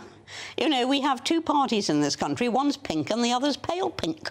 There isn't actually... Flamingo, isn't it? Rose? There isn't actually a Conservative party in this country. And when people say to me, you'll cause the Conservatives to lose, I say, what Conservatives? This is a Conservative government. We've got record levels of taxation, record levels of crime and disorder, record levels of immigration. And this is a Conservative government, and I'm supposed to be worried about getting them out. Now, I do get a lot of emails from viewers who admire Richard Tice. They all admire you, by the way. Well, I doubt that. Yeah. And lots of people who are politically homeless say that I'll be voting Reform UK, and that could be quite a large constituency. What is the long-term plan for the party? Is Reform UK seeking to replace the Conservatives as the main party of the right, or are they looking for proportional representation? The party has a policy of proportional representation. It's no great secret that I don't share that, but I share You believe in strong government, don't you? I believe in first past the post, because the litmus test of any democracy, the litmus test, can you dismiss an unsatisfactory government? most systems of proportional representation throw up coalitions. Now, you try sacking a coalition, it just breaks up and reforms. We also don't have a great track record with hung parliaments and coalition government, do we? No. I mean, think of the Brexit, Conservative yes. and Lib Dem coalition that Cameron was so proud of. Now, actually, I think they were right to go into coalition because although we forget now the country was in the most terrible state economically, I don't think the markets would have stood it if there'd been another 6 months of going nowhere and then another general election. So I think they were right to go into coalition, but they didn't do anything wonderful with it. What do you anticipate will happen under a Labour government? I mean, I've been asking this for a few days now. Could there be something refreshing about a change at the top, something cleansing perhaps for the country? No, if you're looking for catharsis. No, if you're looking for catharsis, or if you're looking to be refreshed, I wouldn't be looking at Keir Starmer, who is about the stalest mortal around. He is. He also, I mean, he's got no vision. He changes his mind every 2 seconds, and really does change his mind on just about every important announcement he makes. So you don't know where he's going either. I mean, the quality of our politicians at the moment is abysmal, right across the House, and in both houses, for that matter, in the Lords as well. What do you put that down to? I mean, I would have thought you would blame perhaps David Cameron in the Tory party for some of the changes he made to how candidates are selected to run for Parliament. I think both the Labour Party, box ticking, wasn't it? Who implemented box ticking, who implemented all women shortlists, and the Conservative Party, who had the A-list and a rule that you had to have equal numbers of men and women on the shortlists, they were putting identity before merit. I mean, as far as I'm concerned, I don't care whether an MP is black, white, gay, straight, male, female, old, young, as long as that MP has real, serious merit. And they don't. Now, the problem when you come on is that my viewers, they just lament the fact that this is what they're missing. Right? When you speak about politics, it's like an episode of Bullseye. Come on, have a look at what you could have won. But you're out of politics now. You're out of government. But you make a huge contribution to this programme and across GB News and elsewhere as well. And you're really the highlight when we have you on the show. You're not just a great commentator, a great friend as well. I'm enjoying all this. Well, there you go. Keep Well, going, that's it. keep going. You can say what you think, can't you? Oh, I can do that. She won't be cancelled. Not on my watch. Well, listen, Anne will be interested by the results of our text poll. If the Tories collapse at the next election, is Farage the man to bring them back to victory? Well, 65.4% say yes, whilst 34.6% say no. I think that's a referendum not on Nigel, but on the brand of the Conservative Party that even Nigel can't save them for many of you. Thanks to Anne, who returns in a week's time down the line from Devon. But coming up next, tomorrow's papers and my top pundits. Don't go anywhere.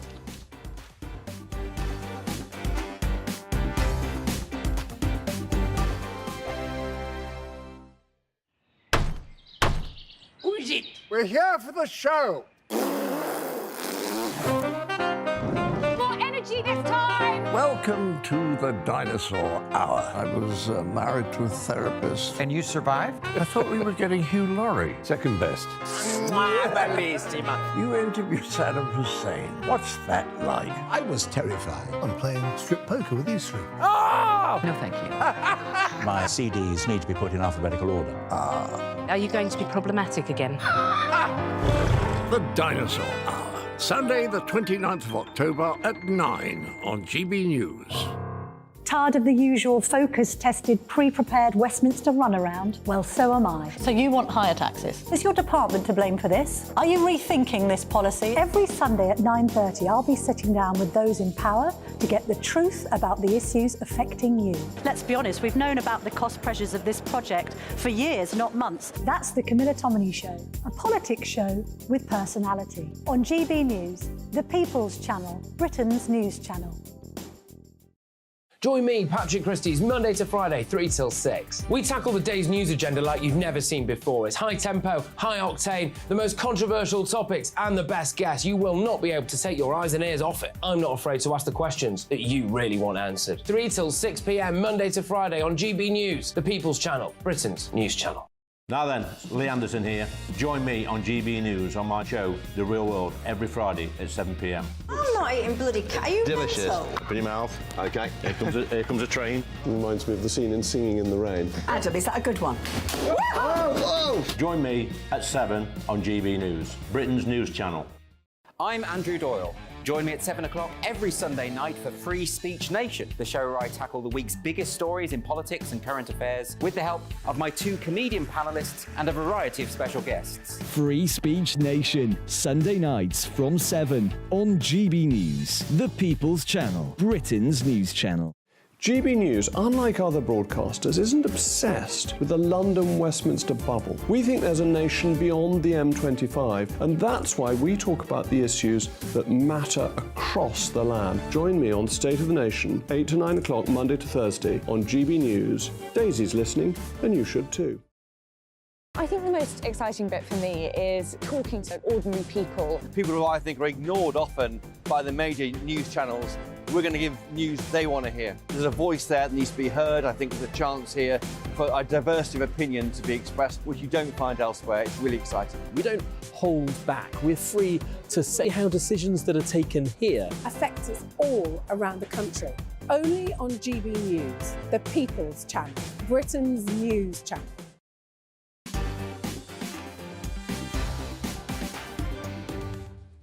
Well, it's 10:30, so it's time for tomorrow's papers.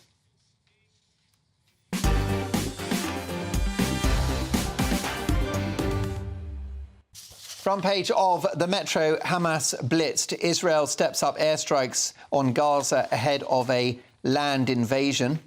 Met warns winter is coming. Grit and bear it, they say. Storm Babette began its slow retreat from Britain tonight, with 9 people feared dead in its destructive wake. But even as the torrential rainfall and winds that lashed the country for days abated, a cold snap looked set to bite. Met Office forecasters issued a yellow be aware weather warning for ice in mainland Scotland and parts of northern England. So there you go. Do be careful out there and make sure that you've got your winter tyres and all the rest of it. The Guardian now: pressure intensifies on Israel to negotiate release of Gaza hostages. Tory donors could face £500 million HMRC bill, and fans pay respects to legend Sir Bobby Charlton. The newspaper: Home Office in turmoil over absurd Rwanda plan. The government's plan to deport small boat migrants to Rwanda is falling apart and is a, quote, stupid law, according to Suella Braverman's own officials. Civil servants say absurd scheme might well not materialise and describe chaos in the Home Office as officials rush to meet a January deadline. Daily Mirror: flood hell as thousands evacuated in York. Gaza invasion edges closer, say the Mirror, and families' pride and tears. Heartbroken Tommy Charlton says Bobby and Jack will be together again in a moving tribute. Brothers forever. Daily Mail: Home Secretary to confront police chief after his officers are accused of doing nothing as anti-Israel protesters incited terror. Suella's fury at Met over jihad chants. Also, Harry the petrol head prince of the Grand Prix.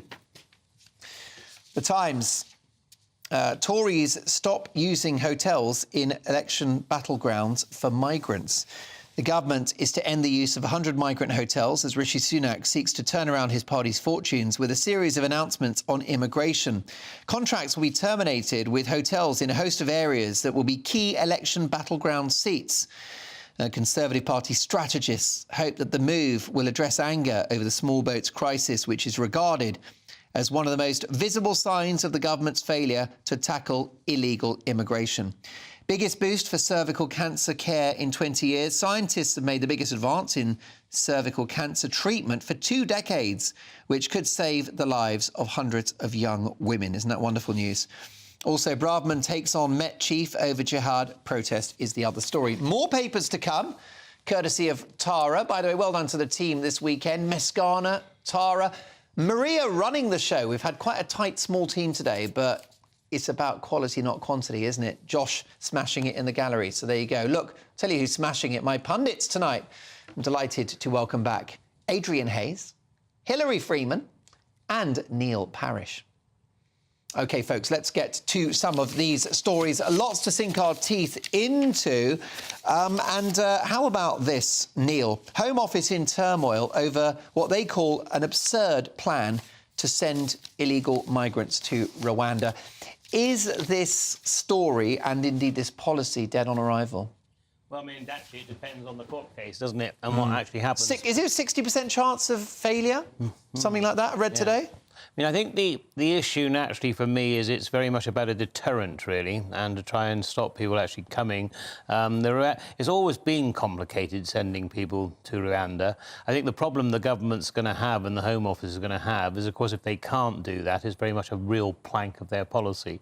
Yeah. So, therefore, I think, you know, getting back to the basics of actually trying to get more done in France and more, you know, stopping Turkey sending boats or the gangs getting boats from Turkey, all of these things have to be reacted to. So I'm afraid, in a way, the party has probably put too much emphasis on its Rwanda policy. And I think that will be its problem if it unwinds. But it may still go through, but it is always going to be complicated, always going to be difficult to deliver. The Tories are betting the house on the Rwanda plan, aren't they? It's a totemic issue now for the party. And I think it's because it's become such a major issue, you know, across the political world, really, and people are, you know, are very concerned about the migrants coming across. And you see, the last thing we want to do is people actually take that risk of crossing the channel, and so therefore that's why I preferred it as a deterrent. But I think the trouble is, I'm not sure we will be able to deliver it. Is the court's verdict going to become a political issue if it is rejected? Could the Prime Minister go over the heads of judges? I mean, what's you know, is there any way around this sort of enemies of the people type moment? Yeah, I mean, I think that would be a dangerous position. I'm not saying it couldn't be done. I think, you know, it will be questioned. It's how far do you take it? I don't like the courts interfering, but of course, in the end, we do have a rule of law to uphold. So I think this is going to be a fascinating one. Let's wait and see, I think, to see whether the verdict is that can we extradite to Rwanda. But it's always been fraught with difficulty. I rather fear it will end up being fairly disastrous. Well, yeah, Hilary, what do you think about the Rwanda plan?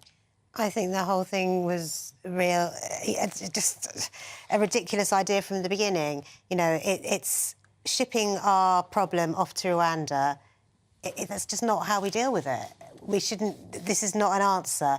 It's not fair. Sorry, I'm not being very articulate here, but I just found the whole idea of it just wrong in every aspect from the start. You know, our immigration problem is not something that we should be shipping off to Rwanda, which has absolutely nothing to do with us. You know, and it's not fair to the people that have come. I mean, here. I don't think anyone believes that tens or hundreds of thousands of people will be flown off to Rwanda. Do you not accept the argument that it is a disincentive, that actually when those flights start going, that's the point where the people smugglers no longer have a business model? I don't think that is the case for the genuine asylum seekers, for the genuine refugees. If you are that desperate to get out of the place that you're in, that will not deter you. You will still take the chance. But how many of them are genuine asylum seekers? This is the problem. Most of them are economic migrants. How can you say that? I mean, how can you know?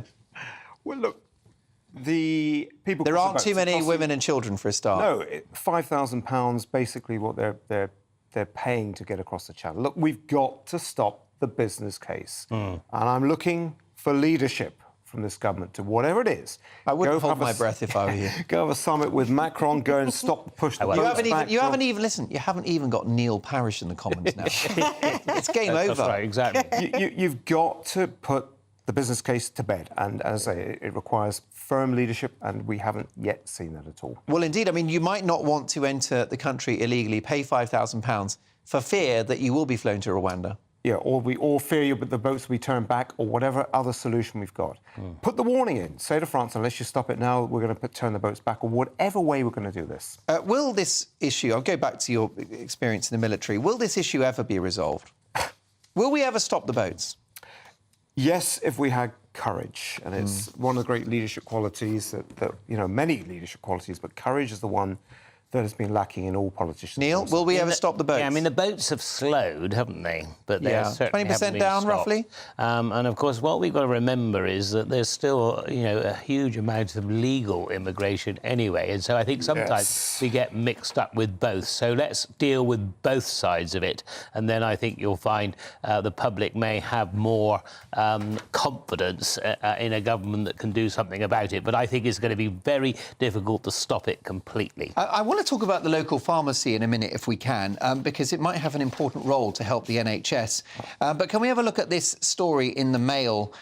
And Hilary, it's about the pro-Palestinian march in the capital this weekend. Suella's fury at Met over jihad chants. Suella Braverman will tomorrow demand an explanation from police after they stood by as pro-Palestinian demonstrators called for a jihad against Israel. Now, why is that so concerning? Because Jews in London are actually scared for the first time in our lives. We are scared to show that we are Jewish in our city, in our country. And this, the police said that they would properly look after this protest and make sure that there was no danger to anyone, that people weren't allowed to have ISIS flags or shout Hamas slogans or support Hamas openly. This is a terrorist organisation, and none of that happened. And I was on Twitter yesterday, and I saw picture after picture of people with the most anti-Semitic posters and slogans. People clearly shouting in Arabic things like "kill the Jews." I mean, all this stuff which is absolutely illegal, aside from anything else. And the police were writing arguments about semantics, or we're not sure exactly what they said, but we're sure we're getting someone to look at it. I mean, and we made 2 arrests. So it's terrifying. And I was at the protest this afternoon in Trafalgar Square, the vigil for the which is to get the kidnapped people back. Yes, it was to support the hostages, and there were some very moving speakers who had family who were kidnapped or who'd been killed. It was the most peaceful, calm atmosphere. It was lovely. There was nobody shouting anything, no hatred, and people just want peace. So I think they're right. Suella Braverman is right to do something about it. I think in defence, I've been very critical of Met Police. Sending 7 policemen to a 16-year-old girl who called a police officer a lesbian, for instance. I mean, the overreaction in certain cases, the huge clampdowns on lockdown marches, the standing back on BLM marches, the standing back on this march. Extinction Rebellion doing dancing. Yeah, of course. And there's this inconsistency. Would you like a cup of tea? Are you OK? Do you want a sandwich? It's crazy. In their defence, I can see they're trying not to provoke. I think they're scared. But it's just the inconsistency that bugs me again. Just make a rule. But I am, as a free speech advocate, of course, there is a fine line. What is free speech? The right to protest. Some politicians have been saying this protest should have been banned. Well, where do you draw the line? It's a very difficult one. But I mean, look, Hamas wants to wipe Israel off the face of the map.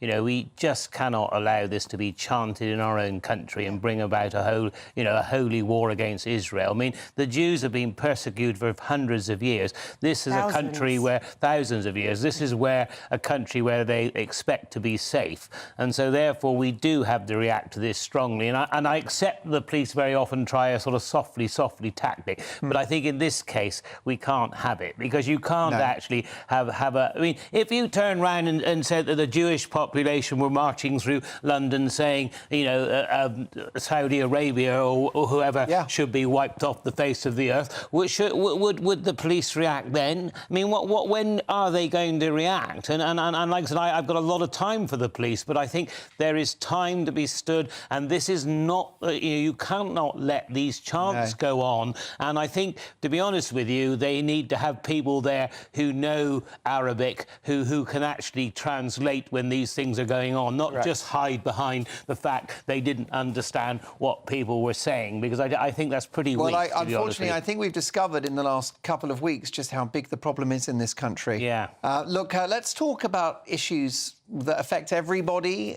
You, me, your parents, your grandparents. The NHS has been under immense pressure in recent years. Waiting lists are at a record high, I think 7.6 million and counting. and NHS workers have been on strike. Bearing this in mind, does the NHS's future rely on local pharmacies taking some of the burden? That's a story in one of the papers today. The idea that your pharmacist could perhaps prescribe simple medication and just do more of the diagnostic and medication work that your GP does. What do we think about this? A boosted role for your pharmacy. What do you think, Adrian? I appreciate that. Rather than having to, beg, borrow and steal to get a GP appointment, just pop down to Boots or Lloyd's Pharmacy. I've always found pharmacists around the world very, very knowledgeable, and I think they should be empowered to prescribe simple medicines. I mean, we've got paracetamol you can get over the counter. We've got certain medicines that you need prescriptions. So I think, yes, it will help matters if they are given some powers. Well, I think so, because, I mean, Hillary, for example, you could go into the pharmacist and you've got a touch of psoriasis, or not you, by the way, your skin's perfect. You've maybe, I don't know, shingles or something, or perhaps tonsillitis. Yeah, you don't want to go to the doctor, we've got shingles, you give it to everybody else. Well, there you go. Yeah. But the bottom line is that there's so much that a pharmacist could do that they currently don't. Yeah, absolutely. I think in some countries they can prescribe antibiotics. Yeah. I know that there are some contraceptives that they do now, morning after pill. Those are things that used to be only from the GP, and you can now get. Would you go further? Would you allow pharmacists to be more like doctors? I think I would, because not only are they knowledgeable, but also they know their community. So for a lot of people, especially old people, they make home visits and they deliver. They know the community and they can actually get to know the patients in a way that nowadays with GPs, it's so impossible to get an appointment with your own GP, and they don't have home visits anymore. I think that there's definitely a role for them. Well, I know lots of my viewers and listeners, they love their local pharmacy, and they do have a relationship, Neil, with the pharmacist. Yeah. And I just wonder whether pharmacies could be the secret weapon for the NHS going forward. Yeah, I mean, we're getting our flu vaccines, aren't we, in the pharmacy? I mean, probably COVID in the future, I would have thought. My wife unfortunately had a cancer on the skin, and that was recognised originally by a pharmacist and then went through to the doctor. And so, our doctors are under pressure. I mean, I do actually feel that we should be able to get an appointment at a doctor's surgery a little easier than we can, but I think pharmacies have a lot of experience, very practical, and you can go in immediately and see them. And I think this is what's frustrating everybody at the moment. You just can't see anybody, and it's taking you too long. There's two drugs I take when I climb big mountains. One's Diamox and the other's Viagra. Can you get Viagra over the counter Yes, now? you can. Can you? Okay. Asking for a friend. Is that for climbing the mountain? I always use Copper Blue Pill for a summer night. Oh, I tell you what. Oh, Neil's perked up a bit there. There you go. Neil, give it to one of the old. They largely don't need it. Yeah, sure they don't. I need it, let me tell you. It's been a while. But listen, let's crack on. We've got a very short break, but we've been asking, following a boycott by publicans, is it time to skip Sober October in order to help out your local boozer? The results are in, and here we go. 86.2% say yes. 13.8% say no. Look, I've got lots more papers to come, plus my pundits will be nominating their headline heroes and back page zeros. Don't go anywhere. We've saved our best till last. See you in 2.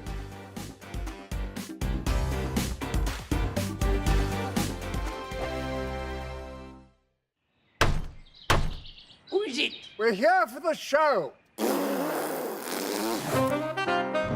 More energy this time! Welcome to the Dinosaur Hour. I was married to a therapist. And you survived? I thought we were getting Hugh Laurie. Second best. You interviewed Saddam Hussein. What's that like? I was terrified. I'm playing strip poker with you three. Oh! No, thank you. My CDs need to be put in alphabetical order. Are you going to be problematic again? The Dinosaur Hour. Sunday, the 29th of October at 9 on GBNews.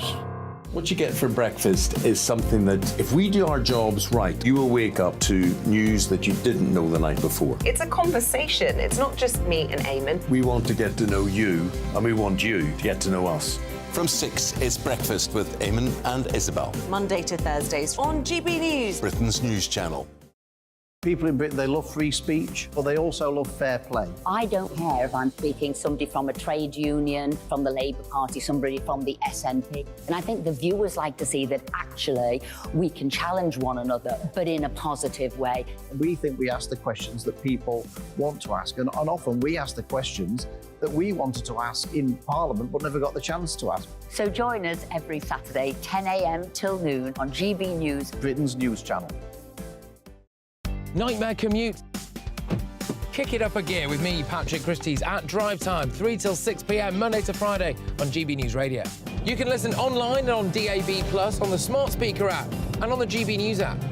And if you've got an Alexa, all you have to say is, Alexa, play GB News. We're also on TuneIn and the Radio Player apps. From the school run to rush hour, get revved up with me, Patrick Christie's, on GB News and GB News Radio. Tired of the usual focus-tested, pre-prepared Westminster runaround? Well, so am I. So you want higher taxes? Is your department to blame for this? Are you rethinking this policy? Every Sunday at 9:30, I'll be sitting down with those in power to get the truth about the issues affecting you. Let's be honest, we've known about the cost pressures of this project for years, not months. That's the Camilla Tominey Show, a politics show with personality. On GB News, the People's Channel, Britain's news channel. Join us every night on GB News at 11 p.m. for Headliners, which is 3 top comedians going through the next day's news stories, which is exactly what you need, because when the establishment has gone crazy, you need some craziness to make sense of it. Headliners. You don't have to bother reading the newspaper. We've got it covered for you. Every night at 11 p.m. and repeated every morning at 5 a.m. We won't send you to sleep like some of the other paper review shows out there. So join us 11 p.m. every night on GB News. The People's Channel, Britain's news channel. Well, it is, so... More papers coming in, and let's have a look at the Daily Express. Always a good read on a Monday morning. Lots of my friends work there. Suella to quiz Met chief on jihadi chants at rally. Mick Jagger's change of habit. Isn't it amazing? Mick Jagger, is he 80? How is that possible? Still looks great. Still looks great in a dress, actually, but amazing voice. And his new album is out, The Rolling Stones. Daily Star now. Halloween weather. Images of floods across the UK, and new hope for slapheads as boffins find baldness genes. Here we grow. Baldies will soon be slap happy as those lovely boffins have finally found the baldness genes. Thatch will do nicely, say the Star. Brilliant stuff. Well, look, let's get to my pundits and their nominations now for headline hero and back page zero of the day. And we start with Adrian. Adrian, who's your hero? Very simple, Bobby Charlton. Brilliant. And there's something, he represents a sportsman. There's no controversy, there's no scandals. In fact, I think he's one of the few sports persons that deserves a knighthood. Memo to politicians, stop knighting every single sports person or coach who wins a World Cup, a championship, an Open, whatever, please. So, archetypal sportsman. And I think, in this, let's widen it. With this time of such division, sport is such a unifying thing. And I think is. Everything, and just look at the Rugby World Cup semi-final last night as well. It's a huge unifying. And frankly, I don't think we should be showing flags or anything. Keep sport neutral. Bobby was the greatest, and, I think one of the greatest footballers we've ever had for the country. Too right, what a nomination. Hillary, your headline hero. Well, this is a surprise to me as much as it's going to be to you, but it's actually Rishi Sunak. I never thought I would say that. I have to say, I'm no great fan of the Tories, but he has been brilliant this week in terms of his support for the Jews in this country and for making us feel more safe. He's been visiting synagogues, he's been visiting schools, Jewish schools, and he's been steadfast in his support for Israel, and it's important. And fair play to Keir Starmer, who seems to have also got a grip on this. And yes, and to Keir Starmer too, who has shown that he is getting rid of that faction of his party, and he was very clear that his MPs should not go to the protests. There you go. Neil, your headline hero. Yeah, for me, it's unusual to actually Joe Biden, because I actually think he actually... Have you all had a drink tonight? Yeah, exactly.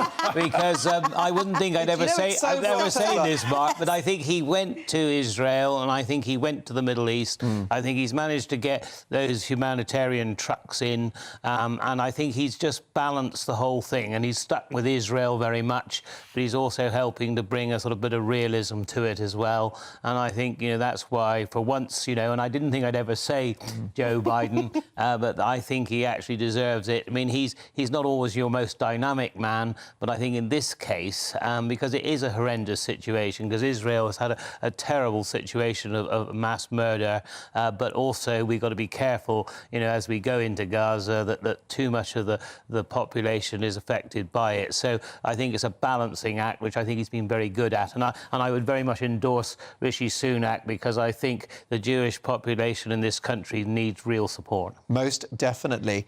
Adrian, you're back page 0. Oh, that was quite simple for me this week. It's Just Stop Oil, just for a change. And with their protest against the Bibi Stockholm barge this week. Now, I think a lot of us don't even know what net zero means. This just shows that even Just Stop Oil don't know what it means, because they're confusing it with migration. Whatever the rights and wrongs of the cause, they're confused as well. So they're my back page 0. OK, good shout. Hillary, briefly, if you can, your 0. Well, again, this is carrying on from my hero, actually. It's my MP, who is a Labour MP, who I will not be voting for at the next election, Afsana Begum, who just shows absolutely no care for her constituents. She seems to no care empathy? No empathy for the people of Israel. No, and just continuously does what she's told not to do and stands up and says that she's for Palestine. She went to the protest, she spoke at the protest, and she was told not to by Keir Starmer, and she doesn't care. And it just feels like she represents the Palestinians, not her constituents. No, that's not at all acceptable. Neil, briefly, if you can, yeah, your just 0. sticking to the Middle East, Hamas, because of their murderous murder of Israeli innocent citizens, and the fact that how it affects the whole world as well as the Middle East. Well, too right. Listen, loved the company of my pundits tonight. I think you'll agree they're wonderful. Hillary, Adrian and Neil, do come back soon. Most importantly, you for your company. I love doing this show, and I love your company, listening on the radio, watching on TV. Couldn't do it without you. All the emails, the occasional gift in the post, what can I say? So much more to come. I'm going to be covering 9 till 11 tomorrow and Tuesday, so I'm back tomorrow at 9. Well done to the team this weekend, Maria and the gang. Headliners is next. See you tomorrow at 9. I'm Andrew Doyle. Join me at 7 o'clock every Sunday night for Free Speech Nation, the show where I tackle the week's biggest stories in politics and current affairs with the help of my 2 comedian panellists and a variety of special guests. Free Speech Nation, Sunday nights from 7 on GB News, the People's Channel, Britain's news channel. I think the most exciting bit for me is talking to ordinary people. People who I think are ignored often by the major news channels. We're going to give news they want to hear. There's a voice there that needs to be heard. I think there's a chance here for a diversity of opinion to be expressed, which you don't find elsewhere. It's really exciting. We don't hold back. We're free to say how decisions that are taken here affect us all around the country. Only on GB News, the People's Channel, Britain's news channel. There's only 3 people you can trust in life. Your doctor, your lawyer and your nana. I'm not sure. So join me, Nana Aquare, at 3 p.m. every Saturday and Sunday, where we discuss the biggest topics of the weekend. Be ready for battle. Could you be quiet? What is this? It's my new teeth. It's your new teeth. I don't bite. Well, not without a good reason. Always honest, always fun. Every weekend at 3 p.m. on GB News, the People's Channel, Britain's news channel. So Jubes and Kerr, we tackle the issues of the day with real, robust debate, both sides of the fence, battling it out with me in the middle with my forthright opinions and views. And often really interesting things happen because you start with a position and then by the end of the debate you find actually, well, I might not have thought about that one. What we need in this country is 2 new political parties. You should maybe think about doing a 2024 calendar. I'm Michelle Dewberry and I'm keeping you company right through until 7 o'clock this evening. GB News, the People's Channel, Britain's watching. Join us every night on GB News at 11 p.m. for Headliners, which is 3 top comedians going through the next day's news stories, which is exactly what you need, because when the establishment has gone crazy, you need some craziness to make sense of it. Headliners. You don't have to bother reading the newspaper. We've got it covered for you. Every night at 11 p.m. and repeated every morning at 5 a.m. We won't send you to sleep like some of the other paper review shows out there. So join us 11 p.m. every night on GB News, the People's Channel, Britain's news channel. Who is it? We're here for the show. More energy this time! Welcome to the Dinosaur Hour. I was married to a therapist. And you survived? I thought we were getting Hugh Laurie. Second best. Bellissima. You interviewed Saddam Hussein. What's that like? I was terrified. I'm playing strip poker with these three. Oh! No, thank you. My CDs need to be put in alphabetical order. Are you going to be problematic again? The Dinosaur Hour. Sunday, the 29th of October at 9 on GB News.